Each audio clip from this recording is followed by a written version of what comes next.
Paramashivoham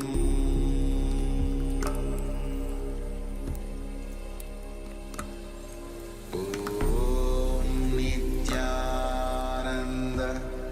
Paramashivoham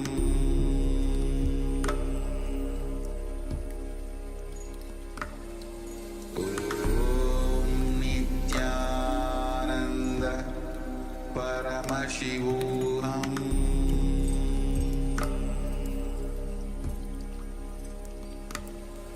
Om Nithyananda Paramashivoham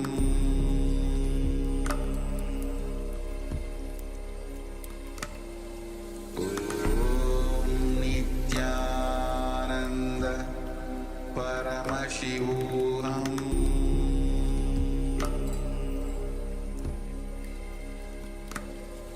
Om Nithyananda Paramashivoham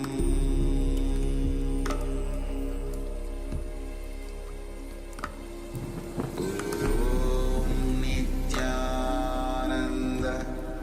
Paramashivoham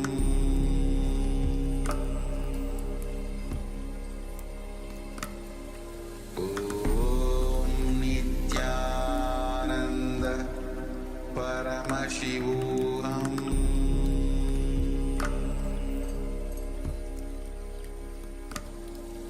Om Nithyananda Paramashivoham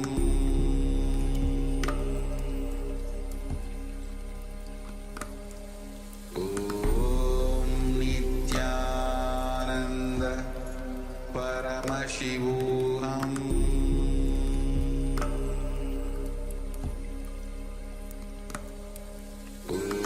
Om Nithyananda Paramashivoham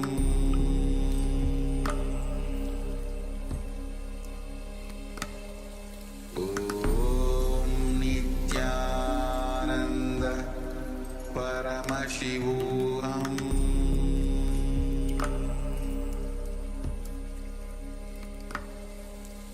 Om Nithyananda Paramashivoham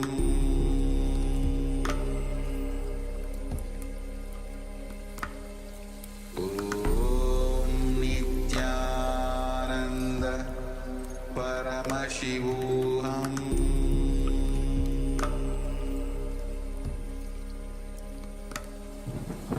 Om Nithyananda Paramashivoham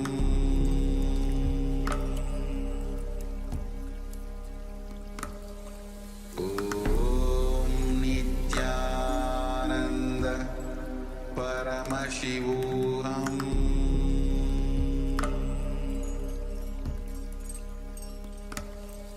Om Nithyananda Paramashivoham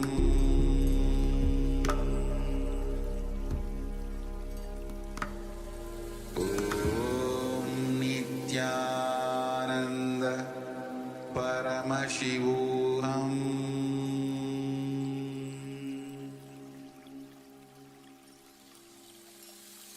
I bless you all. Let you all open all your three eyes.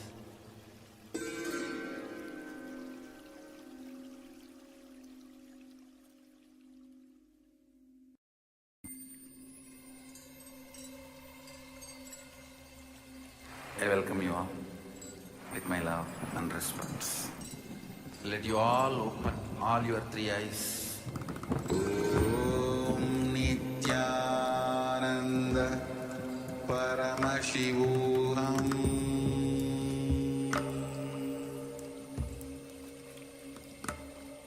Om Nithyananda Paramashivoham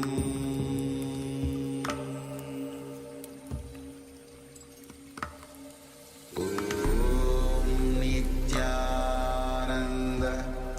Paramashivoham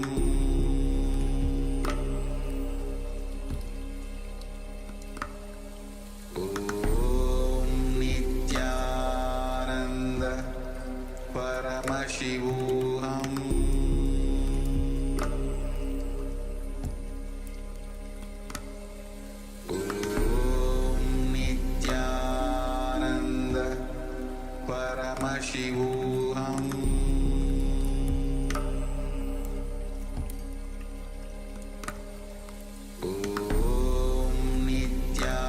Nithyananda Paramashivoham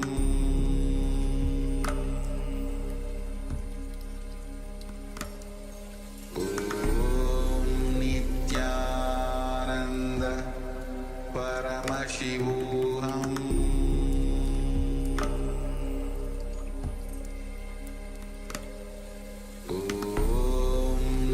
Nithyananda Paramashivoham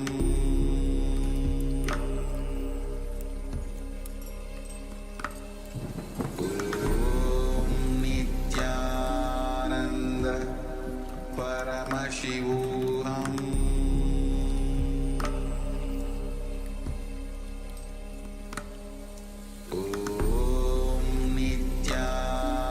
Nithyananda Paramashivoham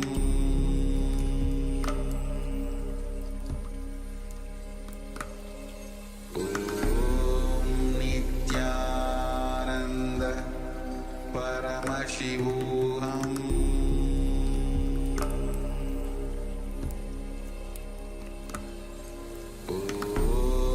Nithyananda Paramashivoham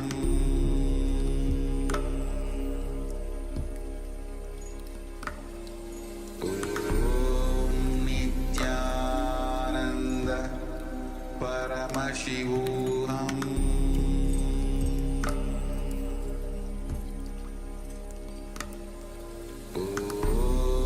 Nithyananda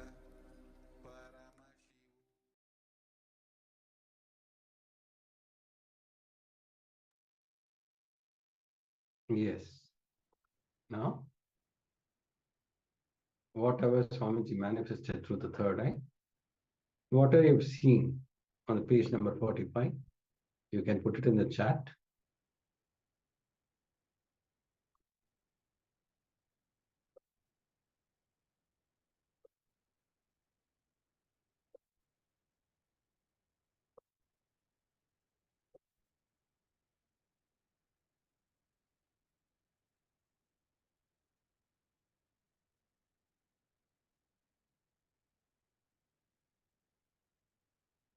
Yes, let's take a few moments to share. And then we're going to project the page on screen for all of you to verify your power manifestation.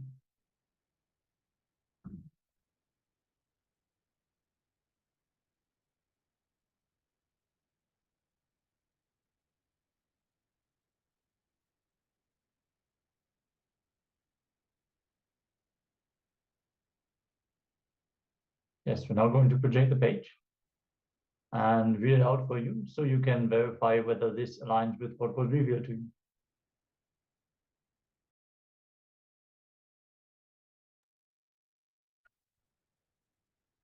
Drop the ego. A master is the one who makes you understand the purposelessness of life. When you search with a purpose, you miss reality. Because when you run behind the purpose, you miss the present. You simply miss existence. When you realize the purposelessness of life, a new consciousness starts blossoming in you. You will then understand that the diamonds that you were protecting all along are mere stones. You will understand that the things that you thought were great are mere toys. You will understand that money is not the real bliss that you are seeking. You are seeking beyond it. You will start looking at life as a great divine play of existence. You will enjoy the dreams, the drama, and play your role with utmost enjoyment and perfection. You will not live for goals. You will live for the sake of living and enjoying life. Understand that I'm not saying that you should stop earning money. Without money, there's nothing you can do in life. I'm only saying enjoy living every moment and make your goals just incidental. You must understand that the whole thing is just a drama and you are a player. When you get attached to goals, you miss this whole idea. In a drama, does it make any sense to get attached to your role or to another character or to anything? No. It will straight away seem ridiculous, will it not? In the same way, life is also a great drama, so don't get attached to it in any fashion. Just play your role and enjoy the whole show.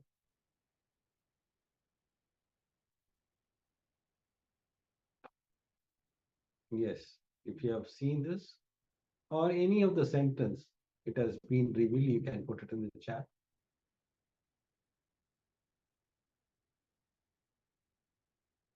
So that we can enter into the next powerful session from Swamiji. On Shivoham, you are not you. It's a powerful revelation from Swamiji. Have a book and pen along with you so that we can enter into the powerful session where Swamiji is revealing all the powerful cognition.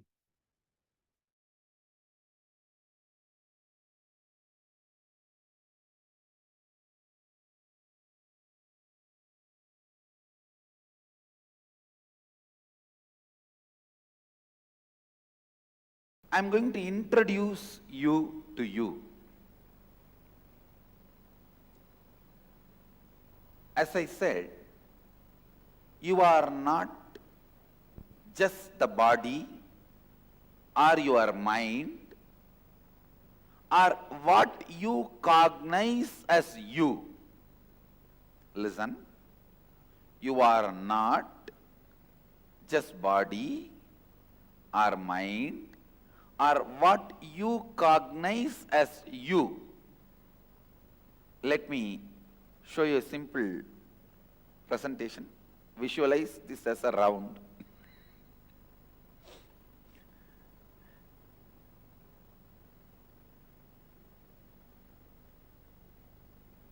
I am trying to redraw whatever is projected.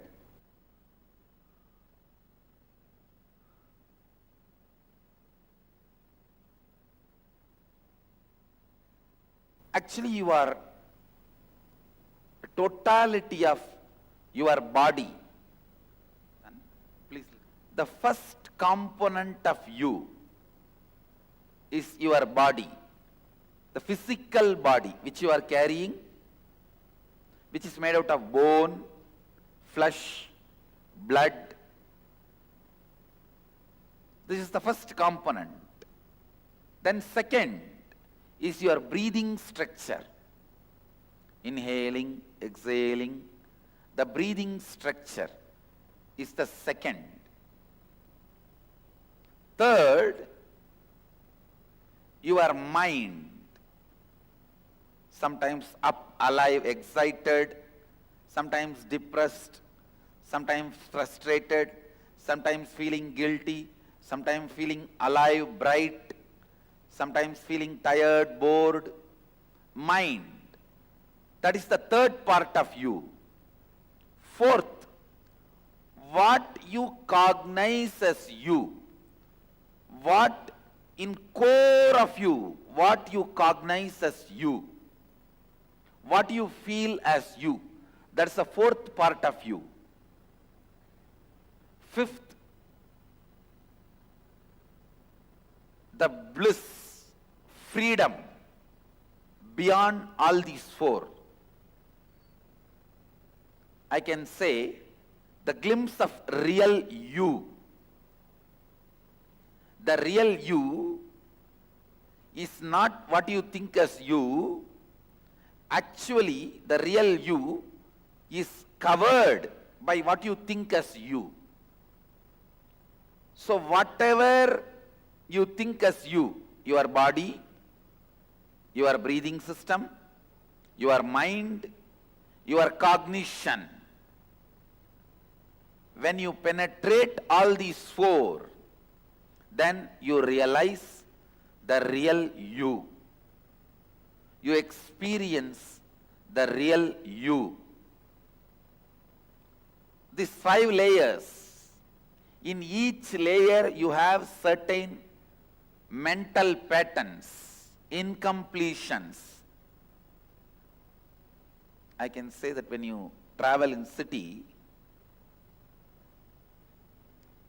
if you are going from here and want to cross the city, so many diversions.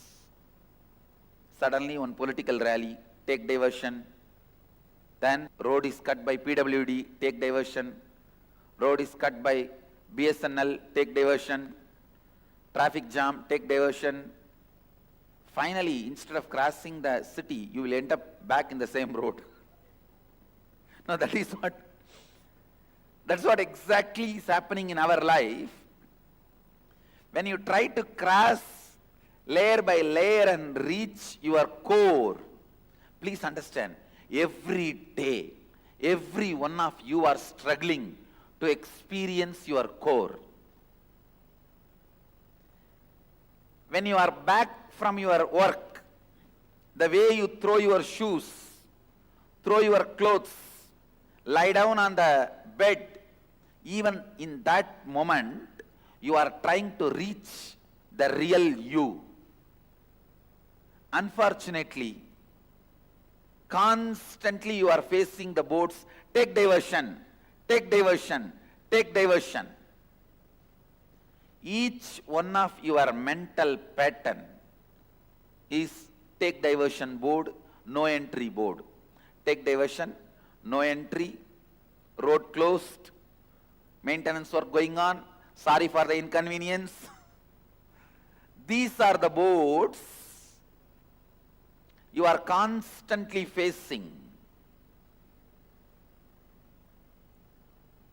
Every pattern, every incompletion you are carrying is no entry board which stops you experiencing the real you. The real you. I should define the word incompletion. Words, thoughts, emotions, residues, hangovers of the past sitting in your present and not letting you live your future is pattern. Listen. Words, thoughts, emotions, hangovers, residues sitting in your past, not letting you live your future is incompletion or patterns. It can be as simple as morning cup of coffee. There are many people, without cup of coffee, they can't get out of their bed or they can't get out of their bedroom. Many can't even go for 1, 2, 3 without cup of coffee. Now it's a physical level pattern.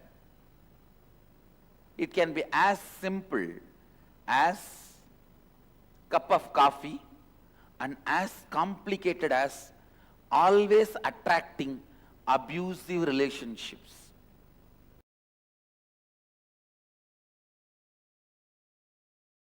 I was expanding on love current of Mahadeva and Isavasya Upanishad, 10th verse. Anyadeva hurvidyaya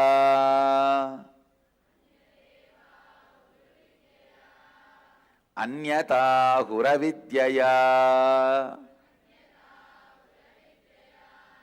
Idi shushruma dhiranam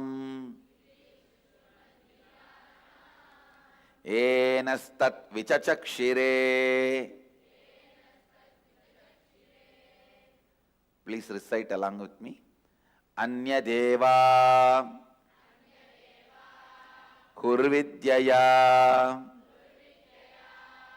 Anyata huravidyaya Iti shushruma dhiranam Enastat vichachakshire. Yes. The translation. It is said that by Vidya, the knowledge cognized from the right context of grasping the truth, consciousness, and the superficial knowledge acquired from the wrong context of grabbing without cognizing the subtle truth, certainly a different result is achieved. Similarly, it is said that by avidya, the authentic actions and the ignorant actions, a very different result is achieved. Thus, have we listened from those wise beings who have explained that absolute principle to us. Essence, the sacred secret, the key truth from this verse. The context you set for you, please understand, the context you set for you before entering into action or life is more important than your decision of entering or not entering into life and what you do or don't do in life. Listen once more. The context you set before entering into life is more important than what you do or don't do in your life. Context. If you set the context of bhakti, your travel becomes pilgrimage. Food becomes prasada. Water becomes tirtha. Ash becomes basma. Music becomes kirtan. Man becomes human. Understand, setting the context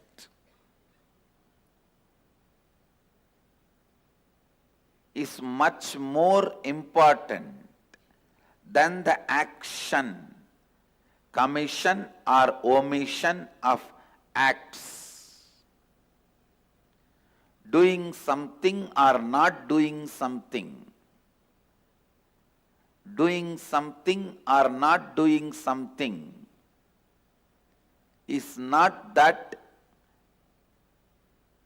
important than the context. So all the outer world rules and regulations, whether it is simple traffic rules or the law of the land, is based on the action performed. Commission and omission of acts, because outer world can understand only that, outer world functions only with that, outer world can measure only up to that. In search of stability and surety, possibility is forgotten. Listen. Yes, outer world can grasp only that. Whether you walk in the left side or right side, you should walk or not in the left side or right side. It can only go to that extent. Outer world can understand only that extent is not wrong, but they try to become fanatically declaring only that much exists is something seriously wrong.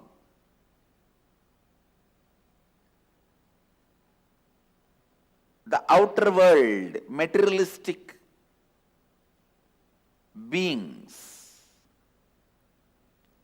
developing rules, regulations, laws, whether we should walk in right side or left side, whether we should go in left side or right side, whatever. Forming those rules, nothing wrong, useful for day-to-day life. But when they try to declare, there ends the matter of life. Nothing further exists, something is seriously wrong. Then something is seriously wrong.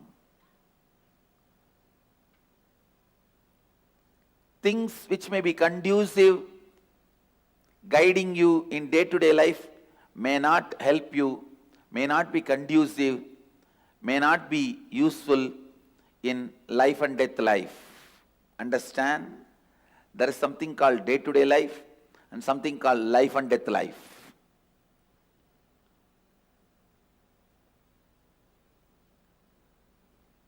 Which is conducive for your day-to-day life. Park in this spot, drive in this direction, walk in this place.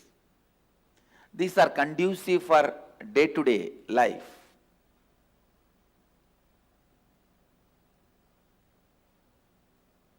When these people who form the day-to-day life's laws, rules, try to dictate the larger truths or interfere in the field of larger truths, there starts confusion.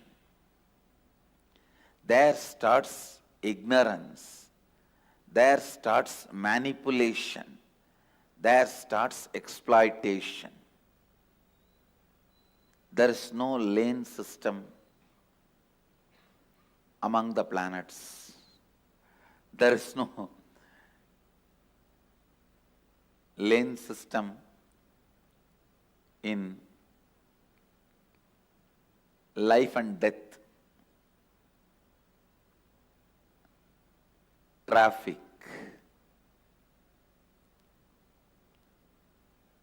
Understand,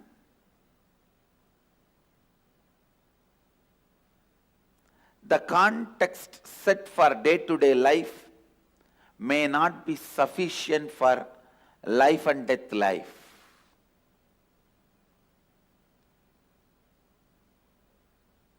When you are entering into the street, you need to know traffic rules. When you are entering into life, you need to know the laws of life, the truths of living enlightenment. Setting the context before you enter into life.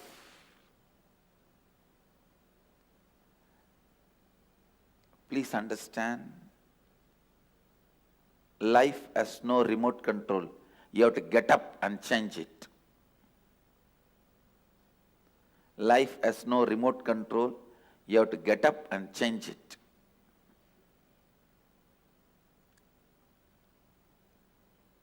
Setting the right context before you enter into the life. If you have the right understanding and context, so much of activism,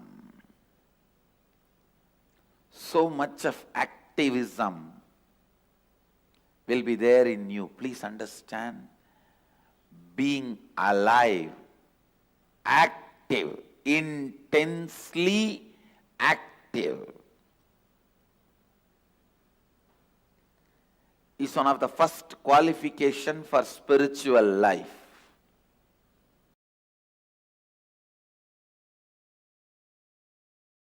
Please listen. This one technique can give you whatever you want and lead you to the space of not wanting anything. Enlightenment itself. Please listen.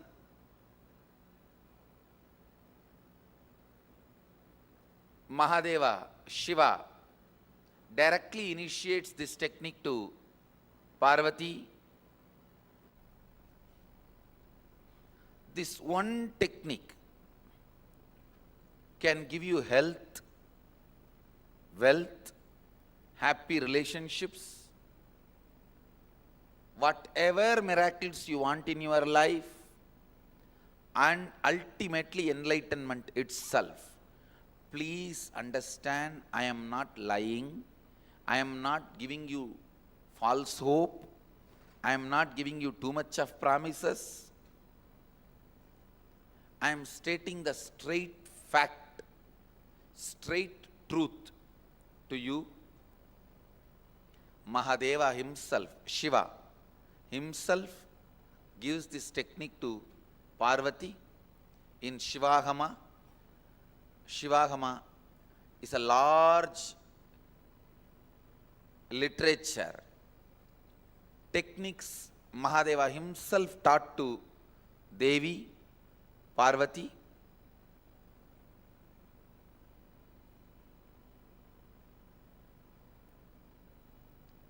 It is Mahadeva's words, but I also experienced it.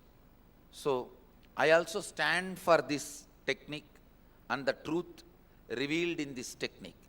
This is from Shivoham, the portion called Shivajnanopanishad, Vijnana Bhairava Tantra, 94th verse, 22nd technique. Mahadeva is beautifully describing. I'll explain this technique and then give you exact procedure how to do it. Please listen carefully. Chittat yantaha kritir nasti mamantar bhavayet iti vigalpanam abhavena vigalpair uchito bhavet.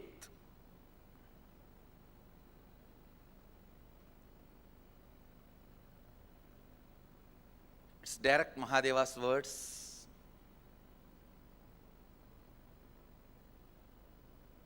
I'll read out the translation. Consciously feel within the mind stuff of past memories of incompletion with its activities as mind, intellect and ego are not existing in me. By contemplating this way in your inner space, disidentify from the past impressions and memories of incompletion. Put your active attention at the space of the past happening. Relive these imagined impressions and memories of incompletion. Then the mind stuff, having fully ceased from its present characteristics of forming thought patterns and cognitions, is complete. Thus you become complete and achieve the original space of complete completion. Now, I'll give you exact method. I've read out the original verse and translation just to tell you it is not my discovery. The technique is from the original Vedic tradition. I am only contributing the permutation combination, means how to do it. Only that is my contribution, but the original knowledge is from Vedic tradition.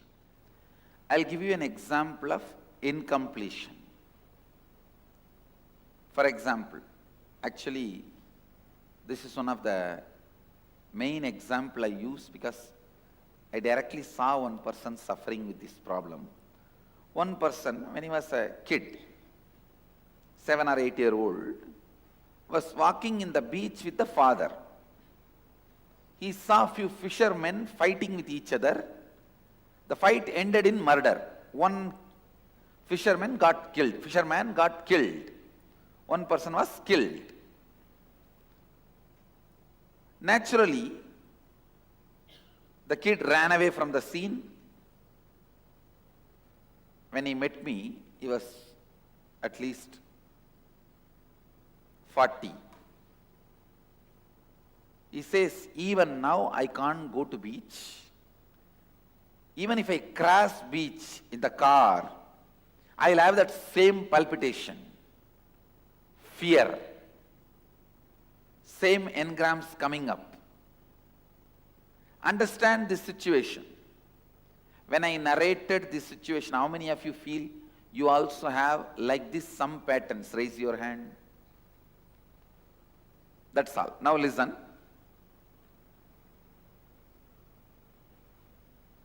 The situation, the incident which happened, the child is walking and he is seeing 3-4 fishermen, few of them fighting with each other. One got murdered. That situation, that is the root incident. When he saw that, the powerlessness he experienced, that fear he experienced, the child was not able to handle that situation. So naturally, he suppresses and runs away. Whatever was happening in him, the fear or powerlessness, even that feeling, maybe this will be done to me also. All that feeling, he just suppressed and ran away from the situation. Understand? Whenever powerlessness is suppressed, along with that suppression, all the emotions associated in that situation, powerlessness means pain, suffering, fear, so many things, guilt connected to it, that I am not able to do anything in this situation. So many things associated with it. All that also gets suppressed. And as long as that suppression exists, this pattern will continue. Whenever he goes to beach, he will go through the same moments, experience, which he suppressed first time.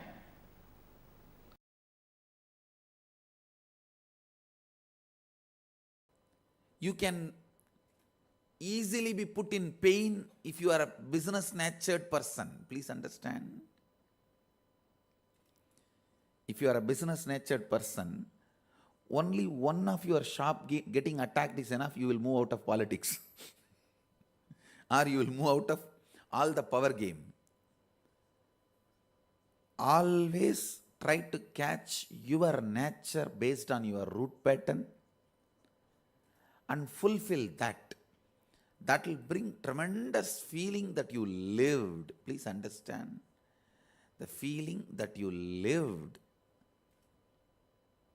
that fulfillment that you lived, that is the first step for enlightenment.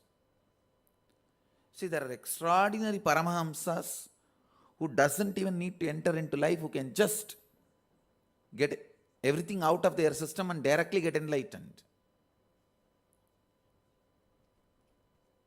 But 99% of us are not that way. We get into the regular life and go through the ups and downs and root pattern and everything. Only through this way we are going. So, 99% of us, the way we are traveling, please understand, the fulfillment you lived, self-actualization is the first step for self-realization. The feeling you lived is a basic requirement. In Vedic tradition, we call that as Pratyagatma Chaitanya Jagrata. The individual consciousness getting awakened in the body. Please listen. You don't have to memorize the word, but at least listen. Pratyagatma Chaitanya Jagrata.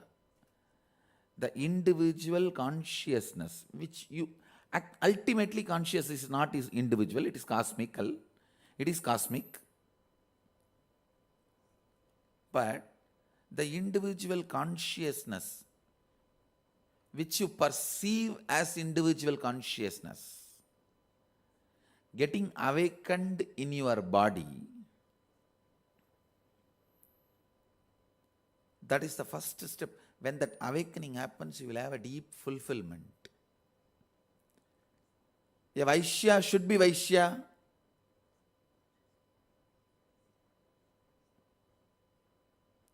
Brahmana should be Brahmana. Kshatriya should be Kshatriya.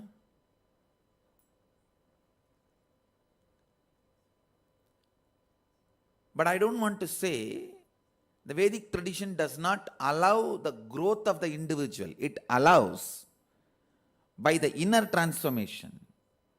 Inside, if you have transformed, you can evolve. There are thousands who are born as Shudras, worshipped as Brahmanas by the Brahmanottamas. Kashi is the example. Adi Shankara, the greatest architect of modern day Hinduism, establisher of all the Brahminical Sampradayas, fell at the feet of the Chandala. Not even Shudra, lower than Shudra. Later on, his disciples who are not able to digest that he fell at the feet of Chandala, made Chandala as the incarnation of Vishwanatha. That is different. But the truth is he fell at the feet of Chandala. That's all. That's a fact. Means what? Vedic tradition does not stop growth, but the growth should always be propelled, initiated, incited from inner space. Not that for the sake of external comforts, you can try to act as if you are moving to the next ladder.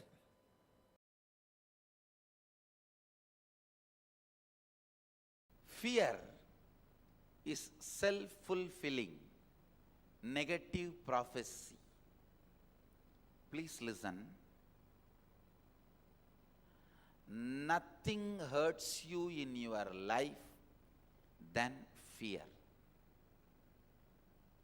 Nothing hurts you in your life than fear.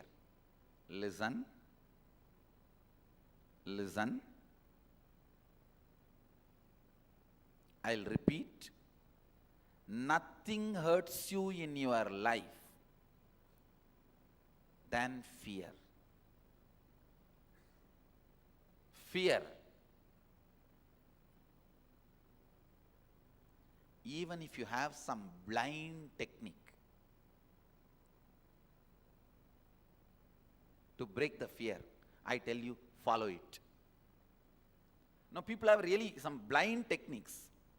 Just they will chant some stotra, some God's names, or some mantra, or even sometimes cinema song. Now people have their own ways in the night time to walk alone, as if that cinema song will drive away all the ghosts and drive away all the negativity. People have their own, but I tell you, even if it is a crude, raw, blind techniques, anything which can break your fear, even divert your fear. I am not even saying breaking, even if it can divert you from your fear, please use it, because nothing can damage you more than fear. I am making one more statement. Listen, very important statement. There is nothing you can learn from your fear. Please listen. You always have a justification. Oh, only if I have fear, I will think and take proper decisions. No. It's complete crap. It is stupidity. Fear cannot give you the intelligence or the capacity to reason to take right decision.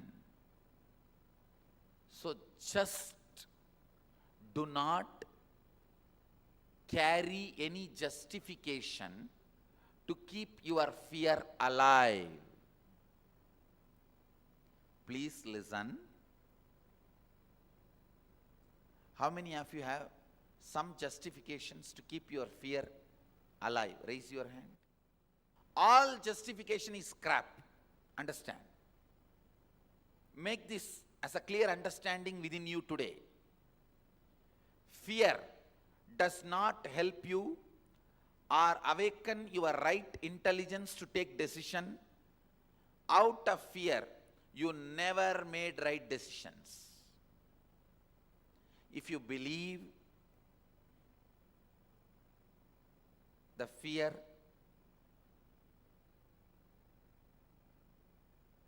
will help you to take right decisions, it helps you to make right choices, it gives you discriminatory power, it gives you understanding, you are wrong. It is equivalent to blood washing the blood. If you believe blood can wash the blood, you are fool. Same way, if you believe fear can give you the intelligence, knowledge to make the right decision and right time, that can be of some support, some help, forget about it. It is completely wrong. Understand, in no way, any fear can be useful for you. I just want to give you a few minutes for you to look into your fears, because you have layers and layers of fears. Dig out your fears. Then I'll help you and lead you into process of completing that fear. Ultimately, whatever you are not able to complete, I'll directly intervene and see to it it is completed through Shivoham process. Shivoham process means it's a very powerful process using light and sound, which is from our Vedic tradition, bringing completion to you, freeing you from all incompletions. Where your cooperation is not required, it's my responsibility, my job. Please understand, in every step, I'll help you, guide you to put your effort and complete the incompletions. Whatever you are not able to conquer, complete, win over, I'll directly intervene and see to it you become complete. This whole science I am teaching you is from Taittiriya Upanishad. It is from a Upanishad called Taittiriya Upanishad, directly from Vedic tradition, time-tested, foolproof, most logical and scientific. I request all of you, whenever you go to any meditation class, yoga class, spiritual program, or a spiritual retreat, keep this as a main question. Ask the teacher or a guru, which scripture this whole science is from. I am very clear. The science I am talking to all of you is from Taittiriya Upanishad. Anybody can go and read Taittiriya Upanishad. You will see this whole science. My experience is matching, is aligning to that tradition, to that experience of the ancient masters. So I am presenting that science to all of you. Not only the Upanishads say these truths, I am responsible for what I am teaching you, because I experienced all of this in my life. I went through and I have experienced it. I am presenting it to all of you.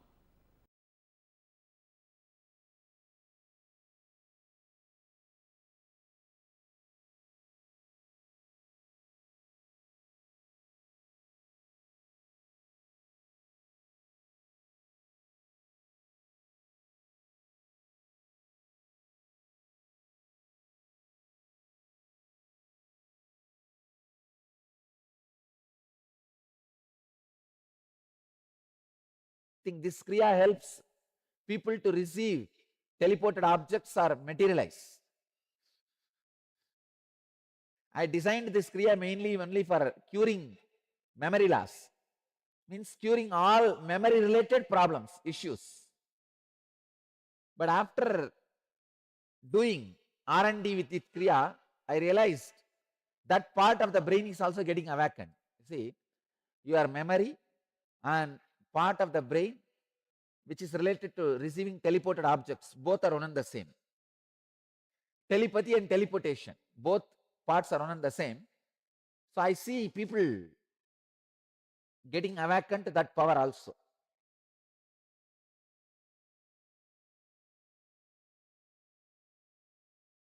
Today's Kriya you may need to master, means at least 48 days you should do.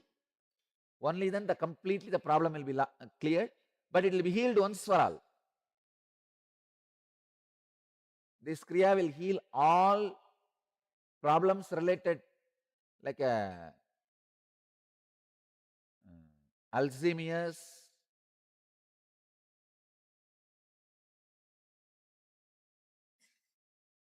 the problems related to memory loss.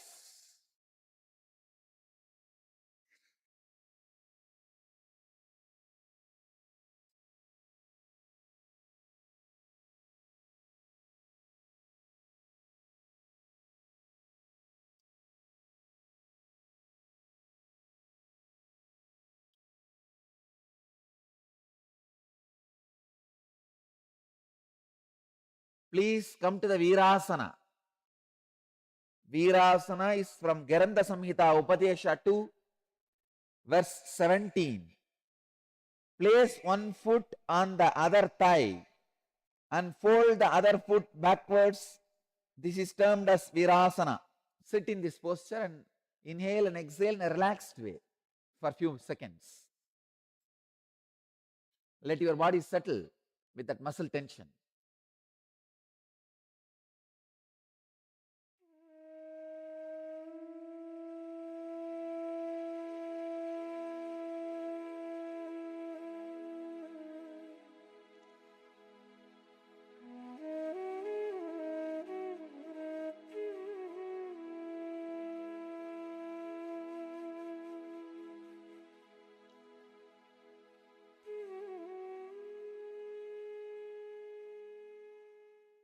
In Virasana, now we will start the next step.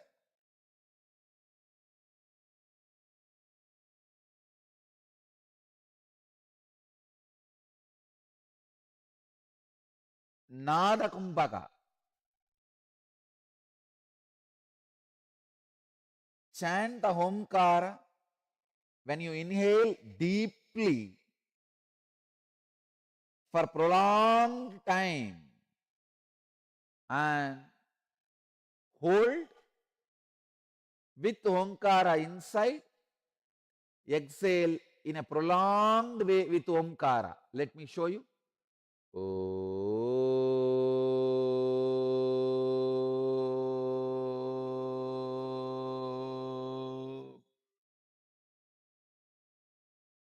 Inside also when you hold.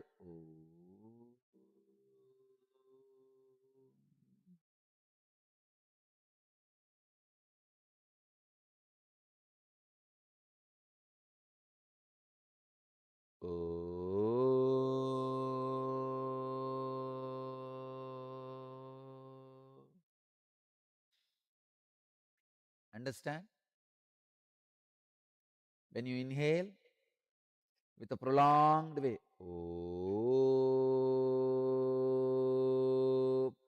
through nose and mouth, both inhaling. When you hold inside, hold with Omkara. Then when you exhale, exhale with Omkara. Do this 21 times. Hold as long as you can, judicially, based on your health.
Trinetra Kumbhaka. Let me describe. It is Kumbhaka Patati, 192nd verse. Inhale first through through left. Then again inhale through right. Then again inhale through both and hold. Hold judiciously as much as you can.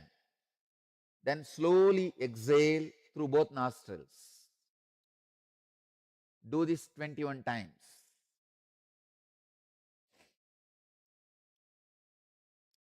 Inhale through left without exhaling. Inhale through right also. Without exhaling, inhale through both and hold.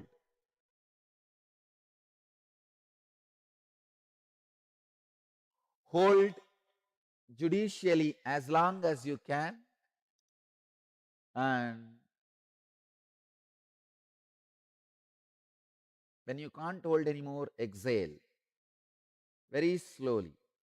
Do this 21 times.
Next, Trishula Kumbhaka, Kumbhaka Patati, 193rd verse. Inhale through the nostrils and also through the mouth. Simultaneously, hold the breath judiciously as long as you can. Now exhale and relax when you can't hold anymore. Do this 21 times. Let me show you.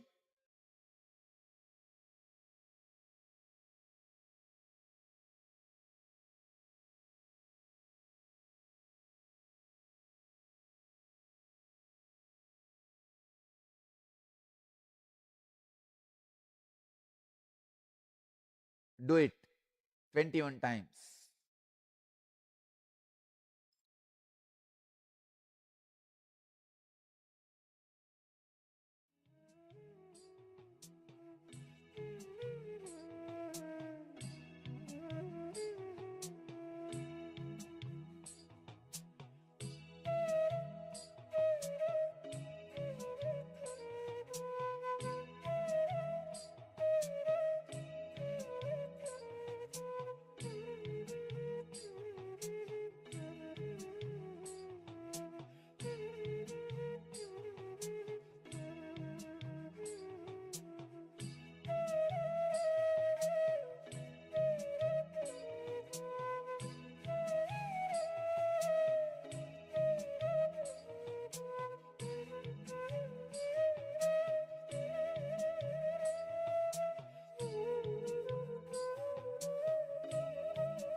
this Kriya will completely heal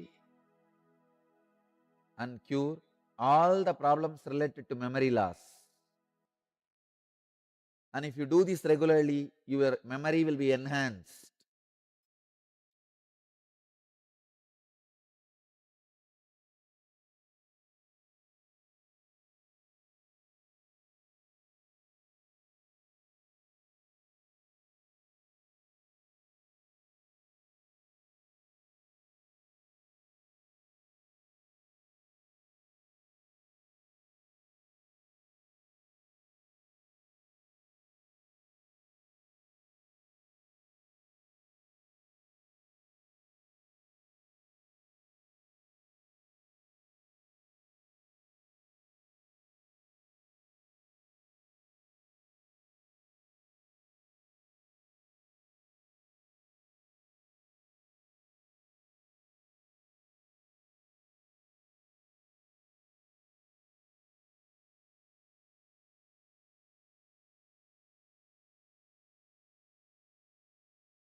Please listen.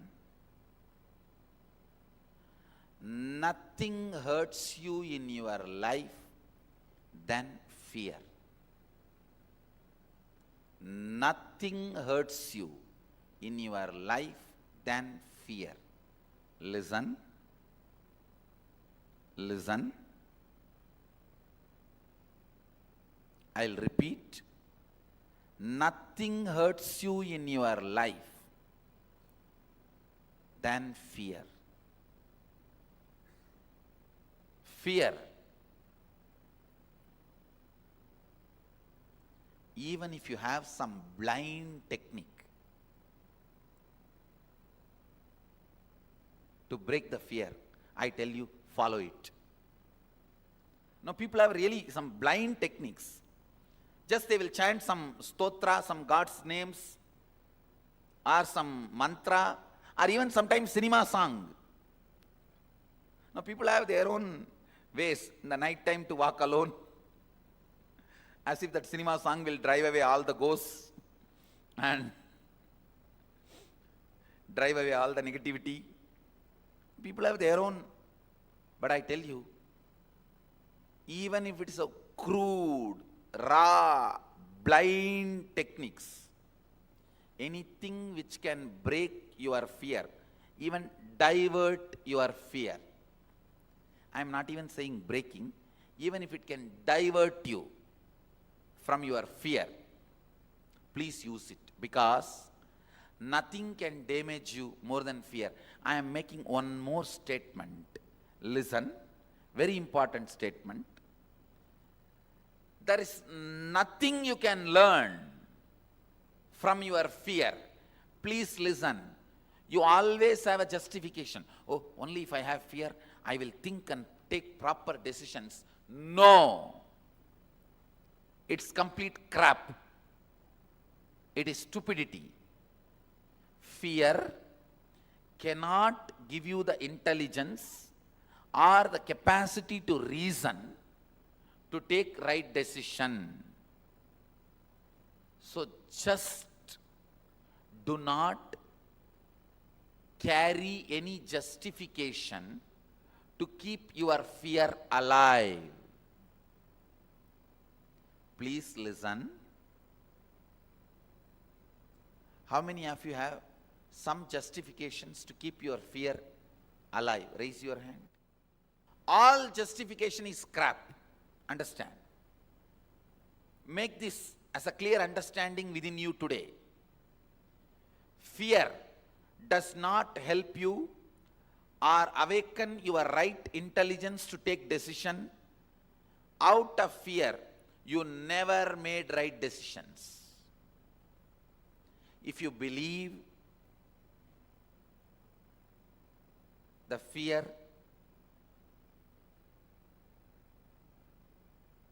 will help you to take right decisions, it helps you to make right choices, it gives you discriminatory power, it gives you understanding, you are wrong. It is equivalent to blood washing the blood. If you believe blood can wash the blood, you are fool. same way, if you believe, fear can give you the intelligence changed. I was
Shivoham.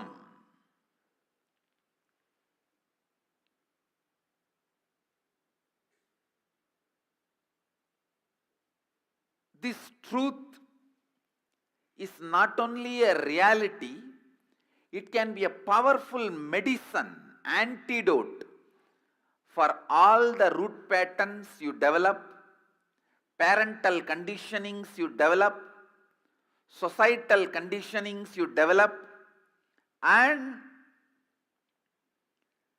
all the patterns with which you struggle, suffer. Understand? All the patterns with which you struggle and suffer. Mahadeva releases you. Mahadeva, listen, releases you from all the conditionings. The moment you remember, meditate, create the space of Shivoham. You need to know, Mahadeva is not the totality of some dead qualities. It's like if you have poverty, meditate on richness, immediately poverty patterns will be broken. No! That is only a formula. If you are weak, meditate on power, immediately you will start receiving the power. It's a technique. If you are ignorant, meditate on knowledge and your knowledge will start opening up in you. It's a methodology. Mahadeva is not just totality of some good qualities. He is alive. When you invoke him, when you invite him, he just happens so powerfully, so beautifully, so alive, living. He just makes all this parental conditioning, social conditioning, societal conditioning, root patterns, engrams, he just makes them disappear, melts them away. When you invoke Mahadeva, Shivoham in you, don't think it is a technique. It does the help of technique also. If you do a technique, what all help will happen to you? If you do a meditation technique, what all the good things will happen to you? That also happens when you invoke Mahadeva in you. But that does not mean Mahadeva is the totality of these few dead qualities. No. He is a living, vibrant consciousness. See, if it is a technique, for example, if you have 5 layers of ignorance, if you meditate on knowledge till the 5 layers melt down, you will experience the knowledge. If you feel weak for last 10 years, if you meditate on power, at least next 10 months, then slowly the weakness will melt down. You will feel power. That is a technique. If you have a blockage in your Kundalini energy flow, and blow your nose, do the pranayama and kriya properly till that blockage is removed, Kundalini will be awakened. That is a technique.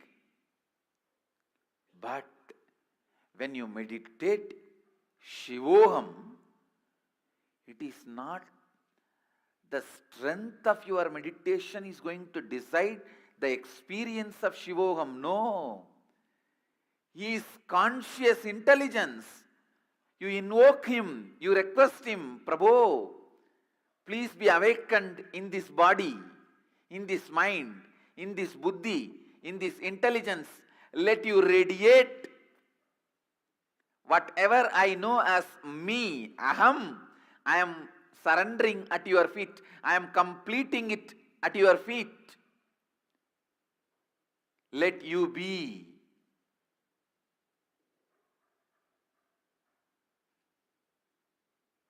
The experience of Shivoham, explosion of Shivoham, does not happen based on the strength of your practice.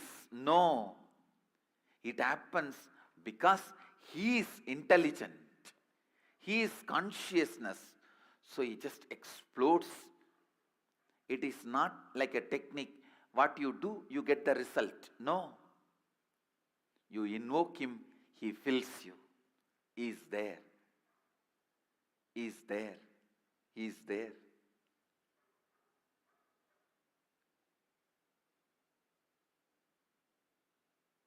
So don't think if I chant crore times Shivoham, then Mahadeva may occupy my whole being, then I may experience Shivoham. No. He is not going to see your japa bank balance. How many crore times you chanted Shivoham? No. You invoke him, he is there. Because he is consciousness. Understand? This is the biggest difference between atheistic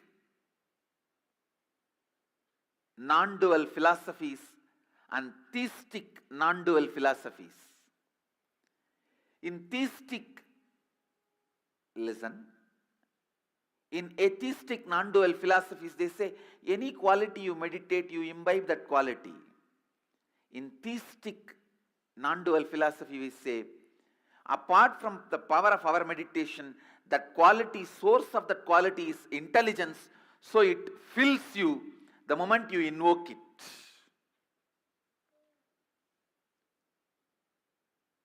Shiva is not just the totality of few auspicious qualities. So by meditating on it, you become that. He is totality of auspicious qualities and consciousness. That is why when you invoke him, invite him, he occupies you and graces through you, radiates through you.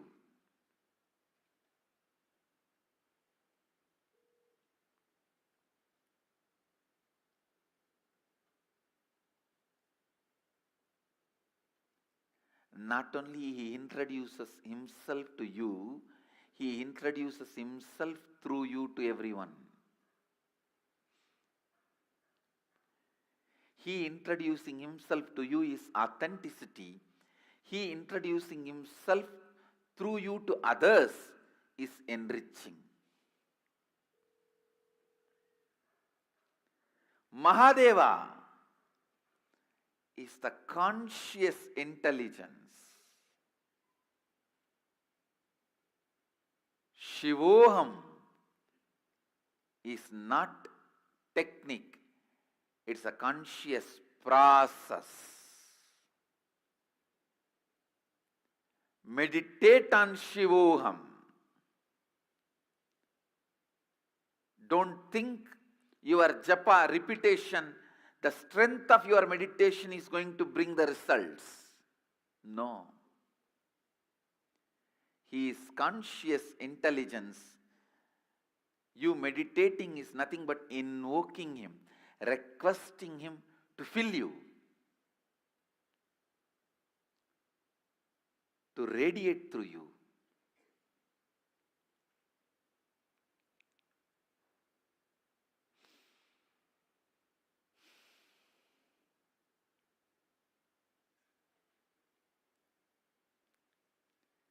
Mahadeva. Mahadeva is pure consciousness. Mahadeva is embodiment of purity. Mahadeva is alive. I can't say, just because I chanted Shivoham for millions of times, I started experiencing Mahadeva. No. just because he is consciousness, he accepted my request to walk into me. He started radiating himself through me. Understand, he is consciousness is the good news I want all of you to know. He accepts your request even if it is made once. He is Bholenath. Simple guy. His presence is not heavy, demanding. No. He is not Vaikuntavasi. He needs the Lakshmi to press the feet and the Ananta Sesha for a bed and the milk ocean for his presence.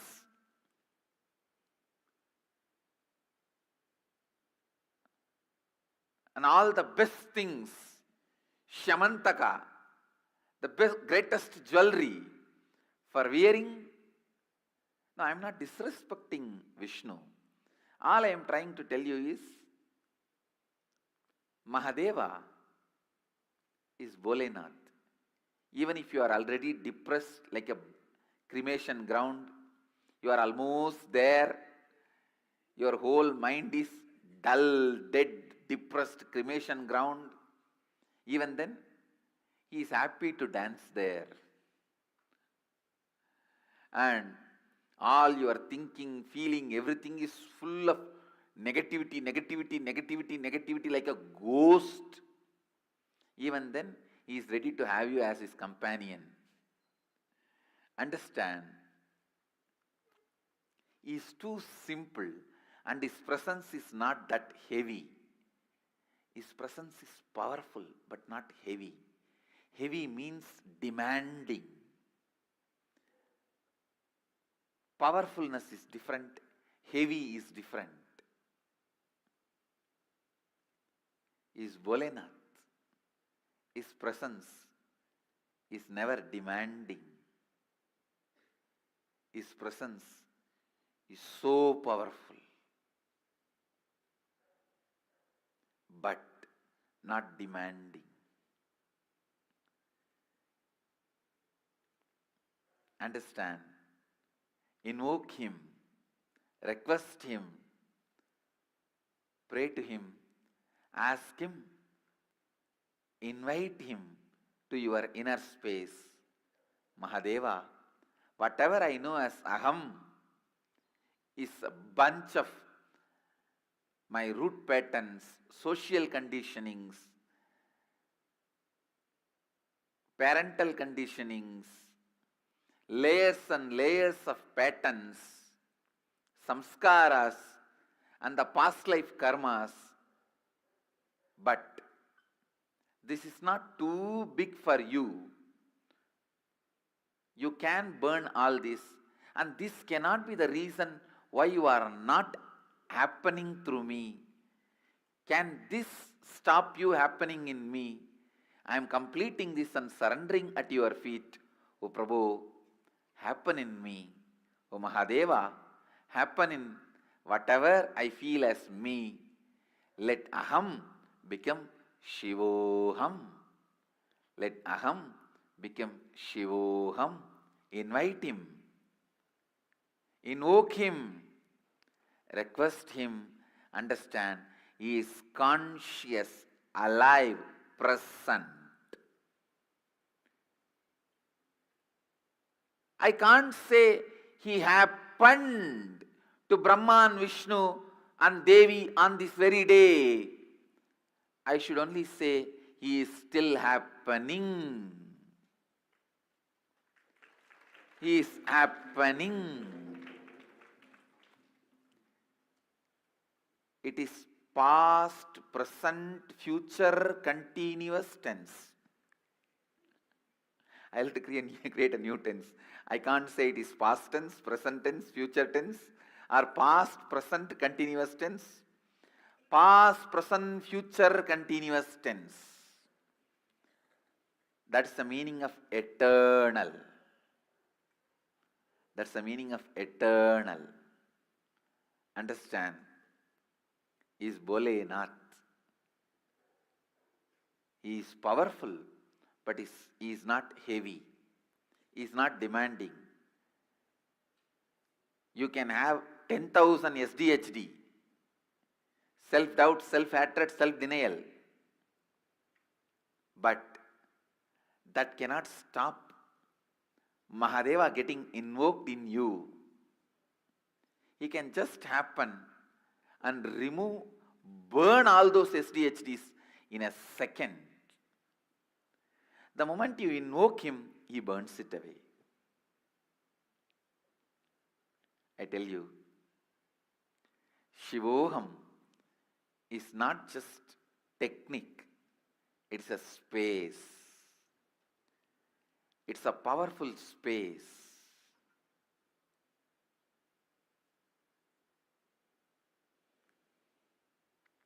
Radiate the power of Mahadeva. Radiate the power of Mahadeva. Radiate the power of Mahadeva. Shiva, Shiva, Shiva.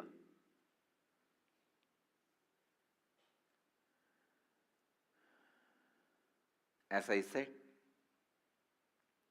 because he is not a demanding being, there is no precondition.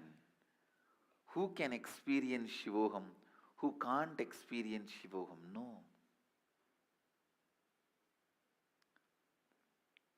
Invite him authentically. Invoke him authentically. You will merge in him. He will merge in you.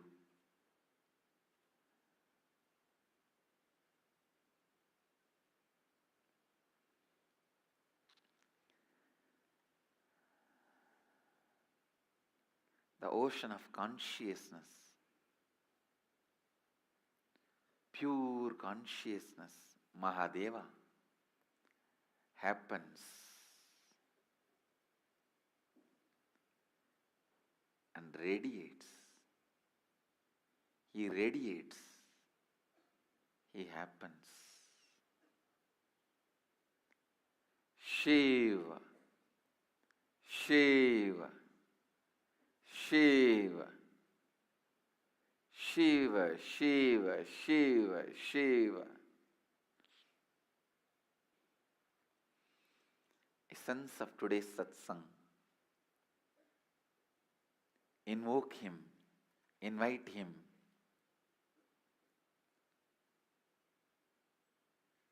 To radiate in your inner space.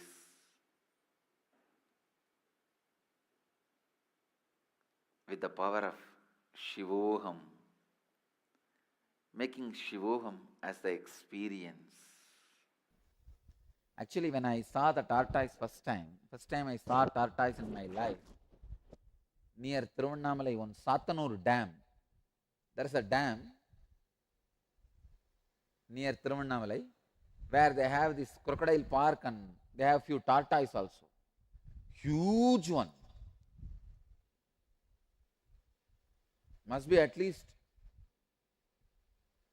2 feet high and 4 feet long, wide. Huge one. I have never seen that size after that. Tortoise live for quite a long time. It seems they live even up to 250 years. Their breathing system, everything was so perfectly designed. They just go on, live, like your old mother-in-law.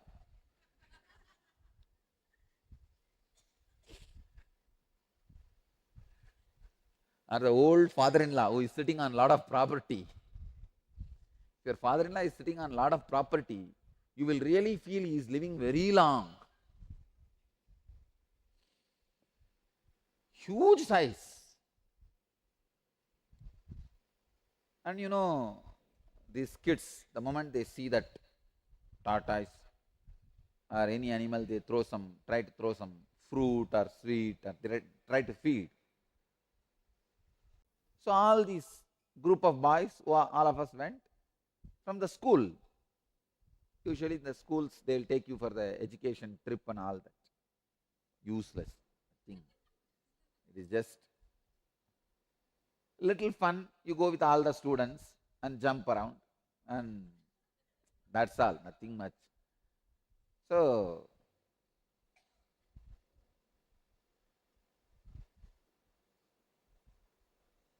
even the crocodile was eating the jalebi and murukku. That's what we got. That's the thing we carry when we go for these trips. But I was surprised. A small piece of snack was thrown at this tortoise. The moment something touched him, he withdrew all the limbs. And we were waiting for him to put his head out and the legs out so that we can catch few photographs. The schools, when you go, that they will bring their own photographer. The camera will be almost this size, and like a box that guy will bring at one place. Usually that is the usual standard place. In that dam there is one Gandhi statue. All will stand there and take the group photo. It's like a typical ritual. You stand here and walk in line and hold each other's shirt behind. Really, so that you don't get lost in the crowd. And roll number 1, 2, 3, 4, 5, 6, based on the roll number, they will stand. Still, I remember my roll number. The Polytechnic, it was 731, and the school, I think 34. So, all have to stand in the queue and hold the shirt behind and walk. The teacher who is in charge, that fellow had an affair with another lady teacher. So he will go away with her. There will be the class head, class leader. You have to hang around with that fellow. What that fellow knows? He is also of my age. Maybe a little tall. Usually the tall, well-built guy is put as a class teacher. And he is a little tall guy and well-built, that's all. And he will walk the same typical path and you will have to follow. And it's like you are sitting inside the train, you can see both sides, that's all. That's the only advantage. And dang, go and finally stop in one. There will be regular canteen. Already pre-ordered food will be there. Eat that and take little snacks, whatever you brought in your hand, and leave your bags and baggage. And then walk and go. There will be some monkeys too. You can throw a little for them. Anyhow, it is a typical trip. So, all of us wanted to have a photograph with the tortoise. We waited almost for 2 hours. But that guy is not ready to come, not ready to put his head and limbs out. I have heard this example, this tortoise example, earlier itself from Kuppamal. It was such a sharp click for me. Wow. Yada samharate chayam kurmaha ankani iva sarvashaha indriyani indriyartebhyaha tasya prajna pratishtita. I thought this fellow is now in Samadhi and he is not going to take his limbs out. He is not going to be again caught in any senses. He is in his senses. Just like tortoise withdraws its limbs from all sides, when a person withdraws his senses from the sense objects, his wisdom becomes steady. When a person completely withdraws his sense organs from the object of the senses, like a tortoise withdrawing its limbs on all sides, then he is said to be established in intense unclutching.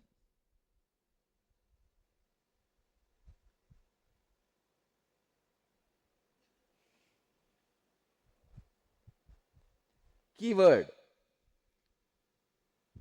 Yada samharate chayam kurmangani iva sarvashaga indriyani indriyartebhyaha. The key word is indriyani indriyartebhyaha.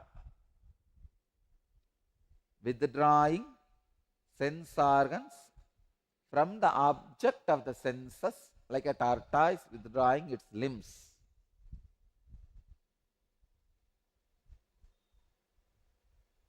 When you eat a sweet, the excitement or the joy you feel is from your own source, not from the sweet. If it is from the sweet, then why the 10th or 11th sweet is not sweetie?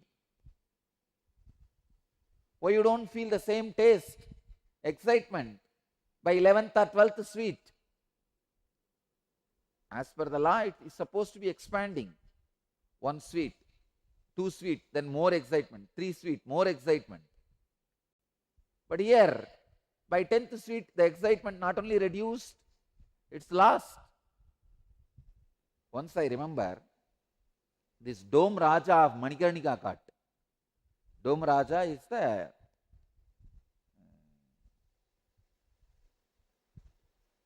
successor of Harichandra, the present generation of the Harichandra. Dome Raja gave a feast. The Dome Rajas were supposed to be the, as on now, very low community. So this high class Pandits and Brahmins will not go for the Dome Raja's Bandara. The Dome Raja gives this Bandara feast for all the sadhus once a year to wash all his sins, purify himself of burning these dead bodies day in and day out. So, he is a very humble man. I know the present Dome Raja, very humble man. Any sadhu comes, I know many of them who come there, not even sadhus, just ordinary beggars. They come there for food, temporary decoration. But he is so humble man, he will fall at everybody's feet. You understand? He is in charge of that Manikarnika Ghat. He gets the money which is paid for burning the dead bodies in the Manikarnika Ghat. Per day around 360 bodies are burnt average. And that fire is supposed to be eternal, which is not put up for last, I don't know how many thousands of years. It is there. So this Dome Raja is a rich guy. It's not a poor guy, understand? He's a rich guy. But still he himself comes personally, inspects and takes care of burning the dead bodies every day. This Dome Raja, present Dome Raja, is little intelligent, so he is maintaining the Ganga also pure. He takes care that half-burnt bodies are not thrown in the Ganga, and he is a very nice person. Only if the relatives are, of course, these are very intelligent things. Only if the relatives are of, all of them are there and certified it's a natural death, he will cremate the body. All that he has done very wonderful job of organizing that whole area. Otherwise in those days they'll just, even the murdered bodies will be brought and nobody will ask anything and just you burn it and go away and later on police will be searching. Because even the ashes will not be left, it will all be in the Ganga. So he made everything now organized. This Dome Raja was giving a feast, Bandara. Only, as I said, that low community sadhus, means the sadhus and the priests who are from lower community, only they will come and attend. The upper class Brahmins will not come and attend this Dome Raja's Bandara, because Dome Raja is supposed to be the low community. You will be surprised even in Dakshineshwar, because Rani Rashmani is from fisherman community. She is a fisherwoman. No Brahmin want to be a priest in the temple. Finally, because of poverty and the knowledge of the scriptures, Ramakrishna's brother accepted the post. He said, no, I will take up the job. So they were heavily paid. Ramakrishna's brother and Sri Ramakrishna were heavily paid. In those days, 8 rupee salary, almost equivalent to collector's salary. In those days, collector himself received only 10 rupee. Each Jilla collector received only 10 rupee. Ramakrishna received 8 rupee. Ramakrishna's brother received 8 rupee. So those days collector's salary, because the upper community, Brahmins will not go for the lower caste people's ritual or the temples and all that. So this Dome Raja was giving a bandara. I don't have a caste or community problem. I said, come on, he's giving food, that's all. I had my death experience in Manikarnika Ghat only. After my death experience, when I came back, I was going around and that Dome Raja was talking to me in broken Hindi. Baba, what? 3 days you sat silently in dhyan, in meditation. I asked him, I told him, yes, I had some spiritual experience, Samadhi experience. Vishwanath gave darshan in my broken Hindi. I was trying to tell. The moment I said, Vishwanath gave me darshan, blessed me, he did not even think twice. He just fell at my feet and went round rolling. He just went round rolling, doing Anga Pradakshina literally. Then I asked him, Dome Raja, why did you not remove me from that area? Because that area belongs to him. Where I sat and had the death experience, that area belongs to Dome Raja. And Dome Raja and his servants, they came and sleep there. Dome Raja is a post, means the family eldest man takes the post, but his whole family is doing that same, taking care of all the dead bodies and cremating. So he has a lot of assistants. Only his family people will do, cutting the wood and taking care, and the whole family is fed by this income only. And not only that, a lot of people, so they are rich guys. So all his assistants, all of them used to sleep there only. So I asked the Dome Raja, why you did not wake me up and send me? No, Baba, I saw your head was not hanging. I know only if the head is hanging, people are sleeping, your head was straight. So I know you are in meditation, so I did not disturb you. That guy did not disturb for 2.5 days. We only wanted to give food for you, but you were meditating, so we did not disturb you. Anyhow, so that guy was giving bandara. We went and sat there. Some maybe 50 sadhus were there, all agoris. Agoris also don't have community.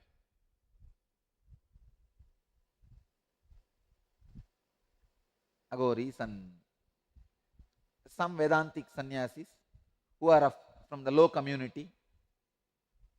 Some Ramakrishna Mission sadhus. Ramakrishna Mission sadhus also don't care about the community. One good thing about them is they don't care about caste, community. Anywhere bandara, they go and bless that person. And not only that, Ramakrishna Mission sadhus use that opportunity to sing the glory of Ramakrishna. Usually in the bandara time, you are expected to sing your Ishta Devata or Guru's glory as a song. Bandaras are the beautiful platform to teach about your Guru or your tradition or your Sampradaya. So Ramakrishna Mission sadhus always take that opportunity to come and teach about Sri Ramakrishna, and they will beautifully sing in Sanskrit the history of Ramakrishna in one beautiful stotra, in one verse. So these few people were there. This Dome Raja, a very humble man, but because he is a villager, he has this strong faith. How much you feed, that much punya you will get. And this fellow will go and sit in front of each leaf literally and put 10 sweet, 20 sweet. That day I saw the way he was forcing, literally at least 10 sadhus vomited. No, really. He will tell, Baba, Baba, Baba, you eat one more laddu, I will give 1 more rupee dakshina. He's sweet guy, but how much sweet you can take? Finally, end of the Bandara I saw, people have come to eat and more people have vomited than the number of people ate. Understand, even if it is sweet, when the number increases, you are only vomiting. It doesn't give you excitement or joy, because the joy comes from inside. You are not having the understanding about the source of joy. You are not having right understanding. Understand?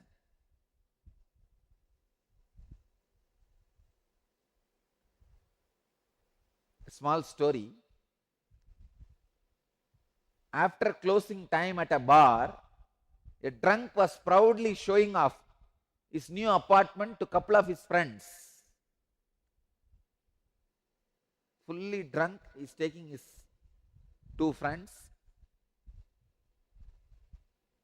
and showing them his bedroom, where there was a big brass gong and a mallet.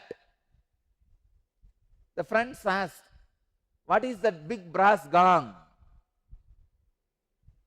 The drunk said, hey, it is not a gong, it is a talking clock. The friends were not able to believe, they were astonished. He said, talking clock? Seriously? The drunk replied, yep. How is it work? Friend asked. Watch. The drunk replied. The drunk fellow picked up the mallet and gave the gong an ear-shattering pound.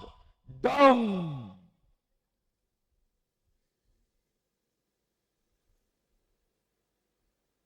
All the 3 stood looking at another for a moment. Suddenly, someone from the other side of the wall screamed, you idiot, it is 3:15 in the morning.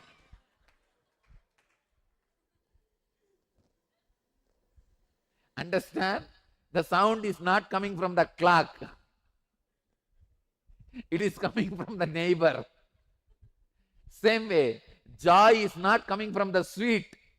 It is coming from the Atman. Having the understanding about the wrong source, a wrong understanding about the source, will make your life hell and others' life also hell. Understand? As long as you are thinking it is the Irish clock, it's the talking clock, the neighbor cannot sleep. As long as you think your spouse is the source of your joy, she cannot sleep or he cannot sleep. As long as you think sweet is the source of your joy, the man who is supposed to supply sweet for you cannot sleep. When you have wrong understanding about the source of your joy, neither you can rest nor the other person can rest. So, understand the right source of joy, your wisdom becomes steady. You are established in intense unclutching. Tasya prajna pratishtita.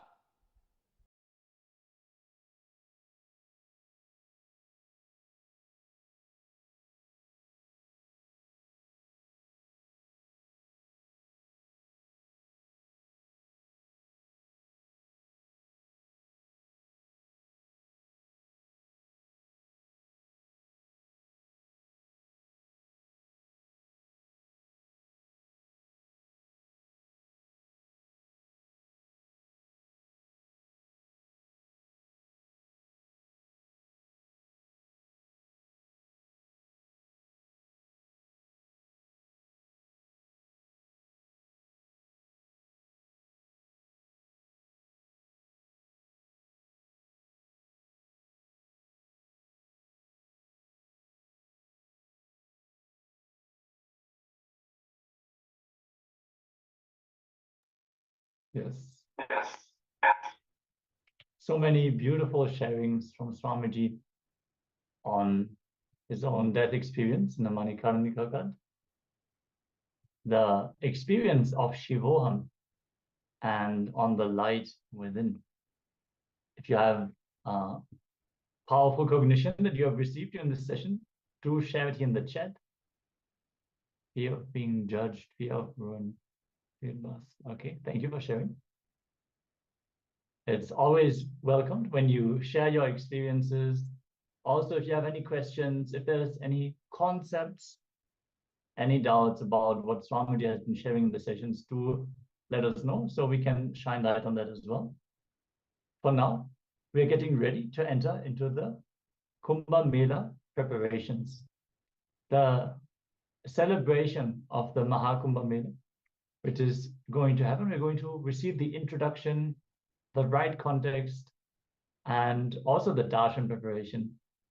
So to receive Swamiji's Bhava Samadhi darshan and the Dakshinamurti Bhava. So requesting all participants to please come on camera and settle down as we're going to transition over. And we'll see you back with continued Acharya sessions right after the darshan. So stay tuned and let's all enjoy the darshan. Gentlemen.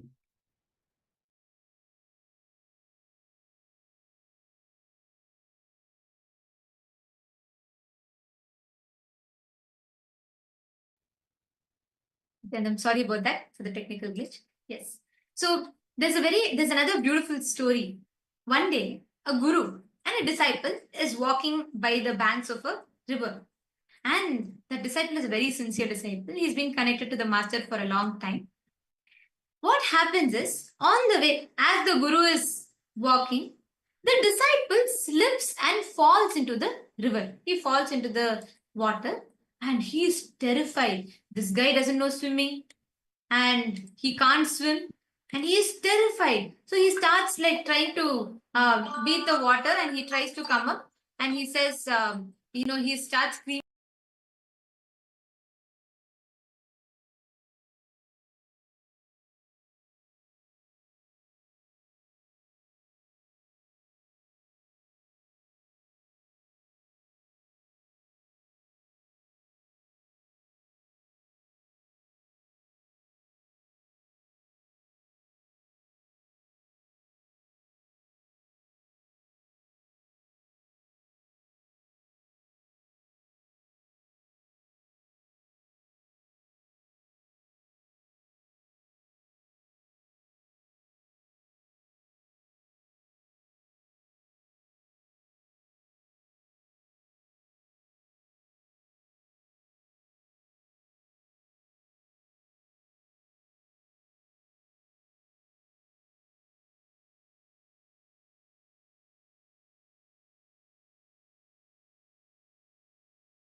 Shiv मुरहर डमर बजे जय जगदोधरण जय नित्य जगदीश्वर हरण जय नित्य जगदीश्वर हरण श्री नित्य जय नित्य हर परमहंस श्री नित्यानंद नित्यानंद हर शिव शिव मुरहर डमर बजे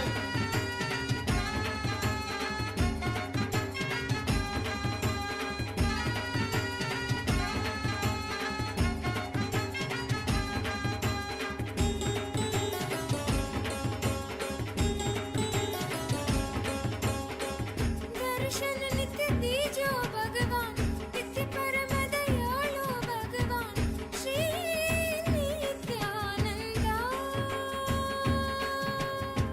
दर्शन नित्य दीजो भगवान नित्य परम दयालु भगवान श्री नित्यानंद हर बोलो नाथा शिव शंभो नित्यानंद हर बोलो नाथा शिव शंभो नित्यानंद शिव शिव हर हर हर हर शिव शिव नित्य परेश्वर हर परमेश्वर जय गुरुनाथ श्री गुरुनाथ नित्यानंद शिव शिव हर हर हर हर शिव शिव नित्य परेश्वर हर परमेश्वर जय गुरुनाथ श्री गुरुनाथ नित्यानंद नित्यानंद हर शिव शिव मुरहर डमर बजे नित्यानंद हर शिव शिव मुरहर डमर बजे जय जगदोधरण जय नित्य जगदीश्वर हरण श्री नित्य जय नित्य हर परमहंस श्री नित्यानंद हर शिव शिव मुरहर डमर बजे Nithyanandam, Nithyanandam, we apologize to all the participants for the technical glitch. We apologize to everyone. Hope all of you are able to see us and hear us now. Yes. So we were talking about how all that you learned today, whatever you understood, whatever you listened to and learned from today, the powerful cognitions, you are going to be experientially receiving that in today's version. And now, how do we experience that? How do we manifest that space? How do we experience that darshan? And how do we receive that experientially? That is what we're all going to be listening to and learning about right now. And joining with us for this segment, we have two of the people who have taken the decision to experience all these powerful cognitions as a reality in their life, becoming part of Paramashiva Sena, Paramashiva Sena, to experientially understand each of these truths that Swamiji is revealing. Everywhere in Kailasa, the talk is all about this Paramashiva Sena, being part of Kailasa's Paramashiva Sena. And already the preparations are in full swing with the daily meetings with Swamiji, and Swamiji himself is guiding each and every of projects every step of the way. So from wherever you are, how you can be a part, why you need to be a part of Paramashiva Sena and what it means for you. So we're going to be listening from the people who have already decided and are starting to join the Paramashiva Sena. And joining with us now, we have Manitya Pushkalananda, and she's already there, not just preparing, she's already registered for the program, but she's also part of the core preparations of the Paramashiva Sena program. So we have Manitya Pushkalananda who's joining here with us. Nithyananda,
Nithyanandam. Nithyanandam Mapushkala, welcome. Thank you so much for joining here with us. It's wonderful to have you here. Nithyananda, I'm very excited to be here. Thank you so much.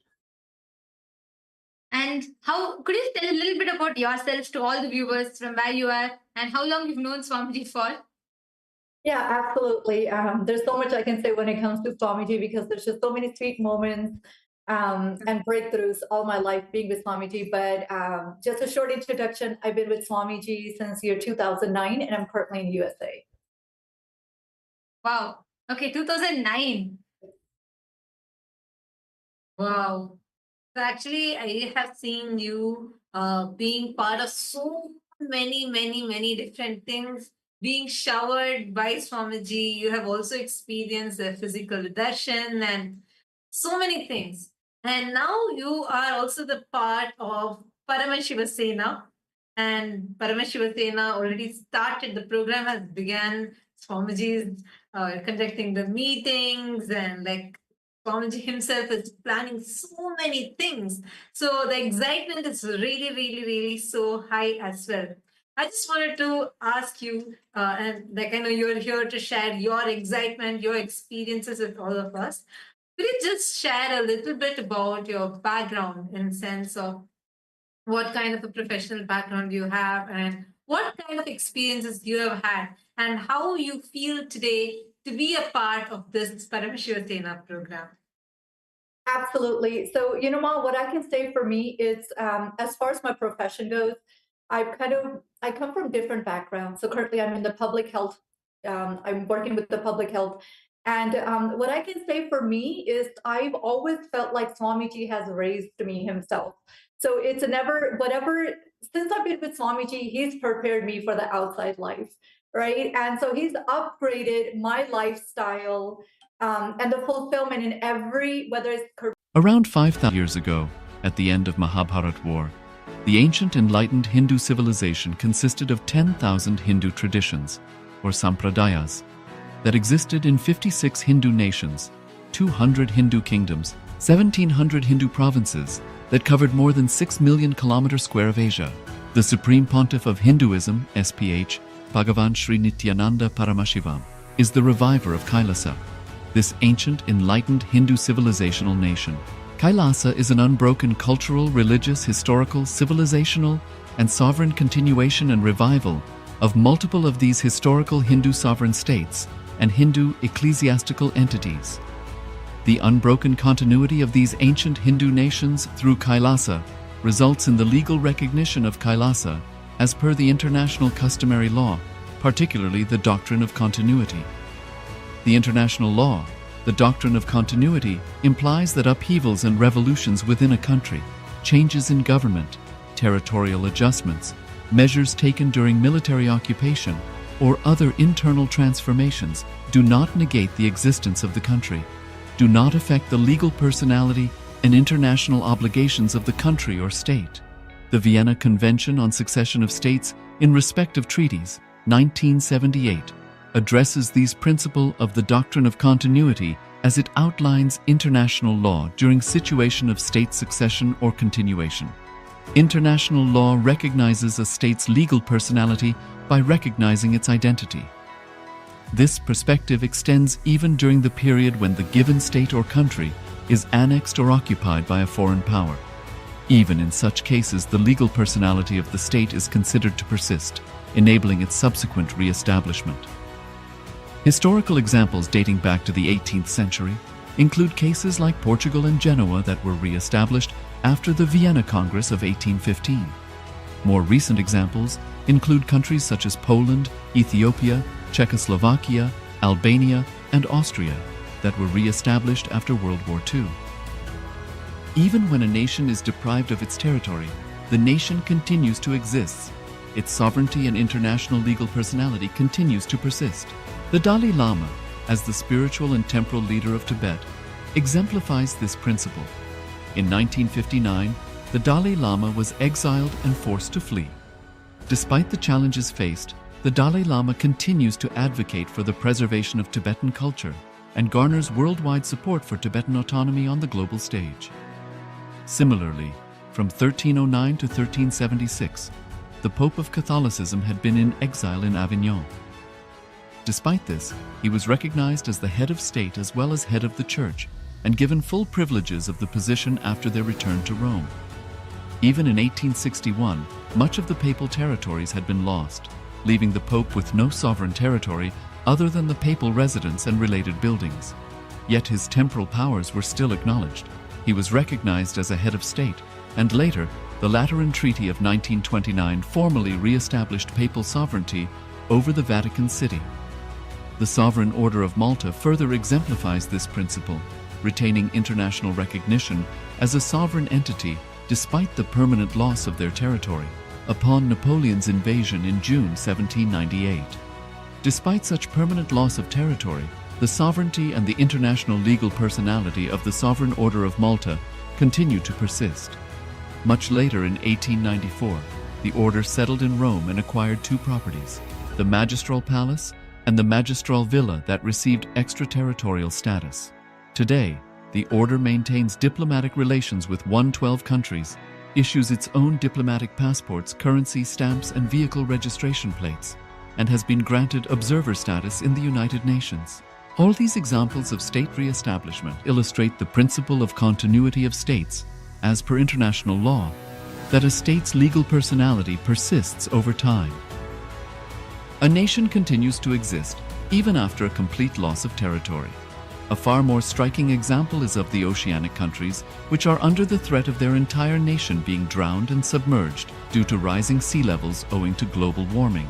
In response to such existential threat of climate change, Pacific Island nations, including Tuvalu, have enacted constitutional amendments and made international declarations affirming that their nation and their sovereign rights will continue to persist, despite their entire territory being lost to the sea.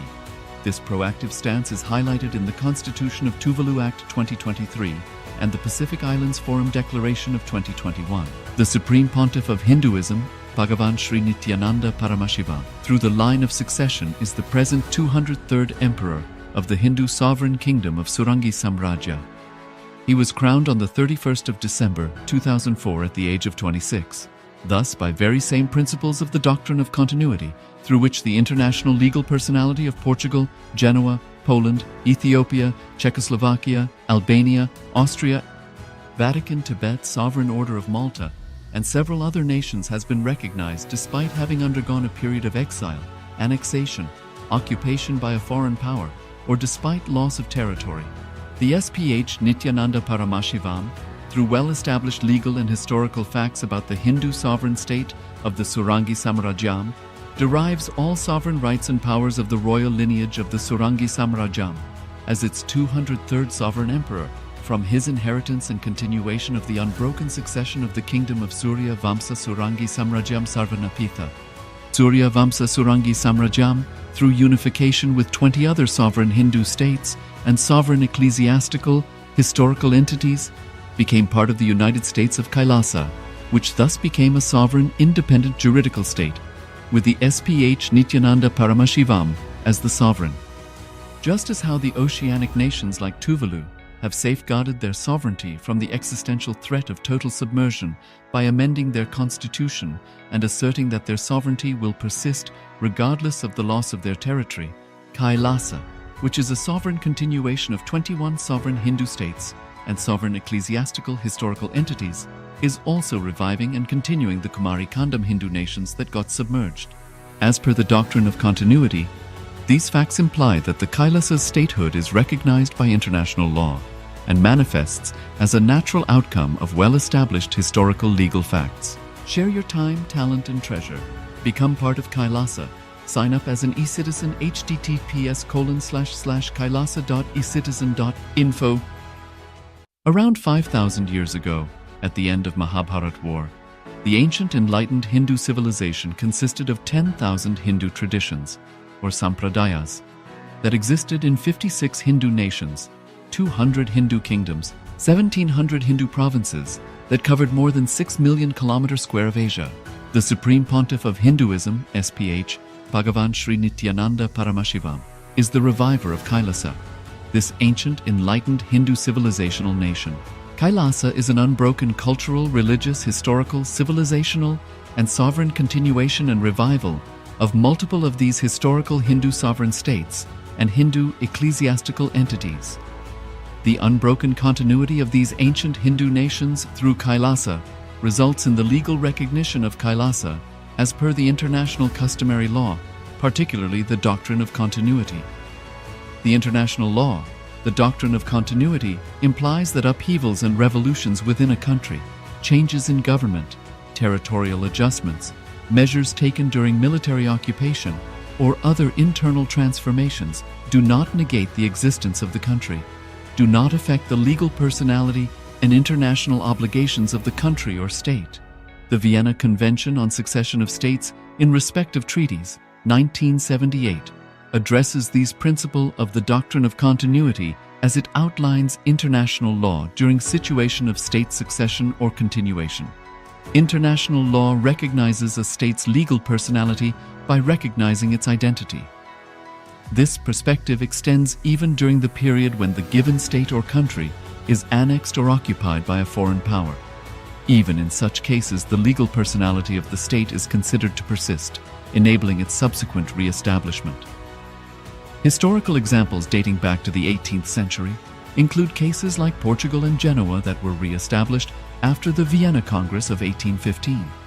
More recent examples include countries such as Poland, Ethiopia, Czechoslovakia, Albania, and Austria that were re-established after World War II. Even when a nation is deprived of its territory, the nation continues to exist. Its sovereignty and international legal personality continues to persist. The Dalai Lama, as the spiritual and temporal leader of Tibet, exemplifies this principle. In 1959, the Dalai Lama was exiled and forced to flee. Despite the challenges faced, the Dalai Lama continues to advocate for the preservation of Tibetan culture and garners worldwide support for Tibetan autonomy on the global stage. Similarly, from 1309 to 1376, the Pope of Catholicism had been in exile in Avignon. Despite this, he was recognized as the head of state as well as head of the church and given full privileges of the position after their return to Rome. Even in 1861, much of the papal territories had been lost, leaving the Pope with no sovereign territory other than the papal residence and related buildings. Yet his temporal powers were still acknowledged. He was recognized as a head of state, and later, the Lateran Treaty of 1929 formally re-established papal sovereignty over the Vatican City. The Sovereign Order of Malta further exemplifies this principle, retaining international recognition as a sovereign entity despite the permanent loss of their territory upon Napoleon's invasion in June 1798. Despite such permanent loss of territory, the sovereignty and the international legal personality of the Sovereign Order of Malta continued to persist. Much later in 1894, the order settled in Rome and acquired two properties, the Magistral Palace and the Magistral Villa that received extraterritorial status. Today, the order maintains diplomatic relations with 112 countries, issues its own diplomatic passports, currency, stamps, and vehicle registration plates, and has been granted observer status in the United Nations. All these examples of state re-establishment illustrate the principle of continuity of states, as per international law, that a state's legal personality persists over time. A nation continues to exist even after a complete loss of territory. A far more striking example is of the oceanic countries, which are under the threat of their entire nation being drowned and submerged due to rising sea levels owing to global warming. In response to such existential threat of climate change, Pacific Island nations, including Tuvalu, have enacted constitutional amendments and made international declarations affirming that their nation and their sovereign rights will continue to persist, despite their entire territory being lost to the sea. This proactive stance is highlighted in the Constitution of Tuvalu Act 2023 and the Pacific Islands Forum Declaration of 2021. The Supreme Pontiff of Hinduism, Bhagavan Sri Nithyananda Paramashivoham, through the line of succession is the present 203rd Emperor of the Hindu Sovereign Kingdom of Surangi Samrajya. He was crowned on the 31st of December 2004 at the age of 26. Thus, by very same principles of the doctrine of continuity, through which the international legal personality of Portugal, Genoa, Poland, Ethiopia, Czechoslovakia, Albania, Austria, Vatican, Tibet, Sovereign Order of Malta, and several other nations has been recognized despite having undergone a period of exile, annexation, occupation by a foreign power, or despite loss of territory. The SPH Nithyananda Paramashivoham, through well-established legal and historical facts about the Hindu sovereign state of the Surangi Samrajyam, derives all sovereign rights and powers of the royal lineage of the Surangi Samrajyam as its 203rd sovereign emperor, from his inheritance and continuation of the unbroken succession of the kingdom of Surya Vamsa Surangi Samrajyam Sarvanapitha. Surya Vamsa Surangi Samrajyam, through unification with 20 other sovereign Hindu states and sovereign ecclesiastical, historical entities, became part of the United States of KAILASA, which thus became a sovereign, independent juridical state, with the SPH Nithyananda Paramashivoham as the sovereign. Just as how the oceanic nations like Tuvalu have safeguarded their sovereignty from the existential threat of total submersion by amending their constitution and asserting that their sovereignty will persist regardless of the loss of their territory, KAILASA, which is a sovereign continuation of 21 sovereign Hindu states and sovereign ecclesiastical historical entities, is also reviving and continuing the Kumari Kandam Hindu nations that got submerged. As per the doctrine of continuity, these facts imply that the KAILASA's statehood is recognized by international law and manifests as a natural outcome of well-established historical legal facts. Share your time, talent, and treasure. Become part of KAILASA. Sign up as an eCitizen https://kailasa.ecitizen.info. Around 5,000 years ago, at the end of Mahabharat War, the ancient enlightened Hindu civilization consisted of 10,000 Hindu traditions, or sampradayas, that existed in 56 Hindu nations, 200 Hindu kingdoms, 1,700 Hindu provinces that covered more than 6 million kilometers square of Asia. The Supreme Pontiff of Hinduism, SPH, Bhagavan Sri Nithyananda Paramashivoham, is the reviver of KAILASA, this ancient enlightened Hindu civilizational nation. KAILASA is an unbroken cultural, religious, historical, civilizational, and sovereign continuation and revival of multiple of these historical Hindu sovereign states and Hindu ecclesiastical entities. The unbroken continuity of these ancient Hindu nations through KAILASA results in the legal recognition of KAILASA as per the international customary law, particularly the doctrine of continuity. The international law, the doctrine of continuity, implies that upheavals and revolutions within a country, changes in government, territorial adjustments, measures taken during military occupation, or other internal transformations do not negate the existence of the country, do not affect the legal personality and international obligations of the country or state. The Vienna Convention on Succession of States in respect of treaties, 1978, addresses these principles of the doctrine of continuity as it outlines international law during situation of state succession or continuation. International law recognizes a state's legal personality by recognizing its identity. This perspective extends even during the period when the given state or country is annexed or occupied by a foreign power. Even in such cases, the legal personality of the state is considered to persist, enabling its subsequent re-establishment. Historical examples dating back to the 18th century include cases like Portugal and Genoa that were re-established after the Vienna Congress of 1815. More recent examples include countries such as Poland, Ethiopia, Czechoslovakia, Albania, and Austria that were re-established after World War II. Even when a nation is deprived of its territory, the nation continues to exist. Its sovereignty and international legal personality continues to persist. The Dalai Lama, as the spiritual and temporal leader of Tibet, exemplifies this principle. In 1959, the Dalai Lama was exiled and forced to flee. Despite the challenges faced, the Dalai Lama continues to advocate for the preservation of Tibetan culture and garners worldwide support for Tibetan autonomy on the global stage. Similarly, from 1309 to 1376, the Pope of Catholicism had been in exile in Avignon. Despite this, he was recognized as the head of state as well as head of the church and given full privileges of the position after their return to Rome. Even in 1861, much of the papal territories had been lost, leaving the Pope with no sovereign territory other than the papal residence and related buildings. Yet his temporal powers were still acknowledged. he was recognized as a head of state, and later, the Lateran Treaty of 1929 formally re-established papal sovereignty over the Vatican City. The Sovereign Order of Malta further exemplifies this principle, retaining international recognition as a sovereign entity despite the permanent loss of their territory upon Napoleon's invasion in June 1798.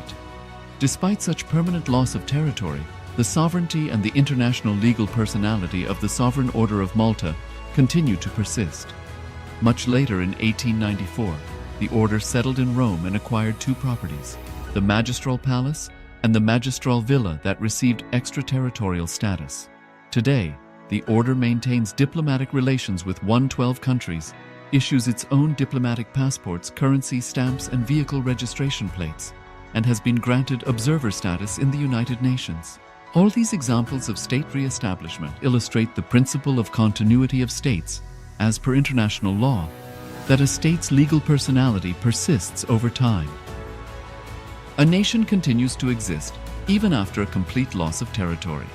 A far more striking example is of the oceanic countries, which are under the threat of their entire nation being drowned and submerged due to rising sea levels owing to global warming.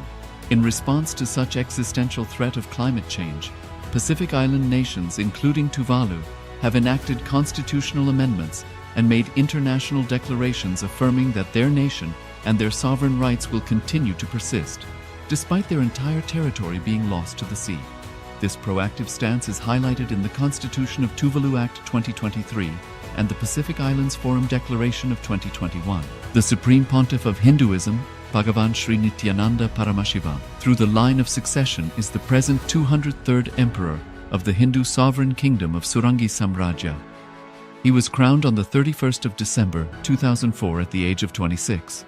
Thus, by very same principles of the doctrine of continuity, through which the international legal personality of Portugal, Genoa, Poland, Ethiopia, Czechoslovakia, Albania, Austria, Vatican, Tibet, Sovereign Order of Malta, and several other nations has been recognized despite having undergone a period of exile, annexation, occupation by a foreign power, or despite loss of territory. The SPH Nithyananda Paramashivoham, through well-established legal and historical facts about the Hindu sovereign state of the Surangi Samrajyam, derives all sovereign rights and powers of the royal lineage of the Surangi Samrajyam as its 203rd sovereign emperor, from his inheritance and continuation of the unbroken succession of the kingdom of Surya Vamsa Surangi Samrajyam Sarvanapitha. Surya Vamsa Surangi Samrajyam, through unification with 20 other sovereign Hindu states and sovereign ecclesiastical, historical entities, became part of the United States of KAILASA, which thus became a sovereign, independent juridical state, with the SPH Nithyananda Paramashivoham as the sovereign. Just as how the oceanic nations like Tuvalu have safeguarded their sovereignty from the existential threat of total submersion by amending their constitution and asserting that their sovereignty will persist regardless of the loss of their territory, KAILASA, which is a sovereign continuation of 21 sovereign Hindu states and sovereign ecclesiastical historical entities, is also reviving and continuing the Kumari Kandam Hindu nations that got submerged. As per the doctrine of continuity, these facts imply that the KAILASA's statehood is recognized by international law and manifests as a natural outcome of well-established historical legal facts. Share your time, talent, and treasure. Become part of KAILASA. Sign up as an eCitizen https://kailasa.ecitizen.info. Around 5,000 years ago, at the end of Mahabharat War, the ancient enlightened Hindu civilization consisted of 10,000 Hindu traditions, or sampradayas, that existed in 56 Hindu nations, 200 Hindu kingdoms, 1,700 Hindu provinces that covered more than 6 million kilometers square of Asia. The Supreme Pontiff of Hinduism, SPH, Bhagavan Sri Nithyananda Paramashivoham, is the reviver of KAILASA, this ancient enlightened Hindu civilizational nation. KAILASA is an unbroken cultural, religious, historical, civilizational, and sovereign continuation and revival of multiple of these historical Hindu sovereign states and Hindu ecclesiastical entities. The unbroken continuity of these ancient Hindu nations through KAILASA results in the legal recognition of KAILASA as per the international customary law, particularly the doctrine of continuity. The international law, The doctrine of continuity implies that upheavals and revolutions within a country, changes in government, territorial adjustments, measures taken during military occupation, or other internal transformations do not negate the existence of the country, do not affect the legal personality and international obligations of the country or state. The Vienna Convention on Succession of States in respect of treaties, 1978, addresses these principles of the doctrine of continuity as it outlines international law during situation of state succession or continuation. International law recognizes a state's legal personality by recognizing its identity. This perspective extends even during the period when the given state or country is annexed or occupied by a foreign power. Even in such cases, the legal personality of the state is considered to persist, enabling its subsequent re-establishment. Historical examples dating back to the 18th century include cases like Portugal and Genoa that were re-established after the Vienna Congress of 1815. More recent examples include countries such as Poland, Ethiopia, Czechoslovakia, Albania, and Austria that were re-established after World War II. Even when a nation is deprived of its territory, the nation continues to exist. Its sovereignty and international legal personality continues to persist. The Dalai Lama, as the spiritual and temporal leader of Tibet, exemplifies this principle. In 1959, the Dalai Lama was exiled and forced to flee. Despite the challenges faced, the Dalai Lama continues to advocate for the preservation of Tibetan culture and garners worldwide support for Tibetan autonomy on the global stage. Similarly, from 1309 to 1376, the Pope of Catholicism had been in exile in Avignon. Despite this, he was recognized as the head of state as well as head of the church and given full privileges of the position after their return to Rome. Even in 1861, much of the papal territories had been lost, leaving the Pope with no sovereign territory other than the papal residence and related buildings. Yet his temporal powers were still acknowledged. He was recognized as a head of state, and later, the Lateran Treaty of 1929 formally re-established papal sovereignty over the Vatican City. The Sovereign Order of Malta further exemplifies this principle, retaining international recognition as a sovereign entity despite the permanent loss of their territory upon Napoleon's invasion in June 1798. Despite such permanent loss of territory, the sovereignty and the international legal personality of the Sovereign Order of Malta continue to persist. Much later in 1894, the order settled in Rome and acquired two properties, the Magistral Palace and the Magistral Villa that received extraterritorial status. Today, the order maintains diplomatic relations with 112 countries, issues its own diplomatic passports, currency, stamps, and vehicle registration plates, and has been granted observer status in the United Nations. All these examples of state re-establishment illustrate the principle of continuity of states, as per international law, that a state's legal personality persists over time. A nation continues to exist even after a complete loss of territory. A far more striking example is of the oceanic countries, which are under the threat of their entire nation being drowned and submerged due to rising sea levels owing to global warming. In response to such existential threat of climate change, Pacific Island nations, including Tuvalu, have enacted constitutional amendments and made international declarations affirming that their nation and their sovereign rights will continue to persist, despite their entire territory being lost to the sea. This proactive stance is highlighted in the Constitution of Tuvalu Act 2023 and the Pacific Islands Forum Declaration of 2021. The Supreme Pontiff of Hinduism, Bhagavan Sri Nithyananda Paramashivoham, through the line of succession is the present 203rd Emperor of the Hindu Sovereign Kingdom of Surangi Samrajya. He was crowned on the 31st of December 2004 at the age of 26. Thus, by very same principles of the doctrine of continuity, through which the international legal personality of Portugal, Genoa, Poland, Ethiopia, Czechoslovakia, Albania, Austria, Vatican, Tibet, Sovereign Order of Malta, and several other nations has been recognized despite having undergone a period of exile, annexation, occupation by a foreign power, or despite loss of territory. The SPH Nithyananda Paramashivoham, through well-established legal and historical facts about the Hindu sovereign state of the Surangi Samrajyam, derives all sovereign rights and powers of the royal lineage of the Surangi Samrajyam. as its 203rd sovereign emperor, from his inheritance and continuation of the unbroken succession of the kingdom of Surya Vamsa Surangi Samrajyam Sarvanapitha. Surya Vamsa Surangi Samrajyam, through unification with 20 other sovereign Hindu states and sovereign ecclesiastical, historical entities, became part of the United States of KAILASA, which thus became a sovereign independent juridical state, with the SPH Nithyananda Paramashivoham as the sovereign.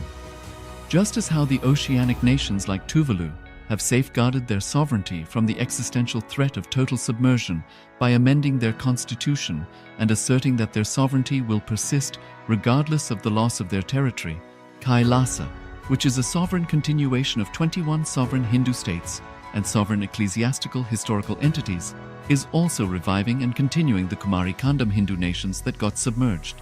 As per the doctrine of continuity, these facts imply that the Kailasa's statehood is recognized by international law and manifests as a natural outcome of well-established historical legal facts. Share your time, talent, and treasure.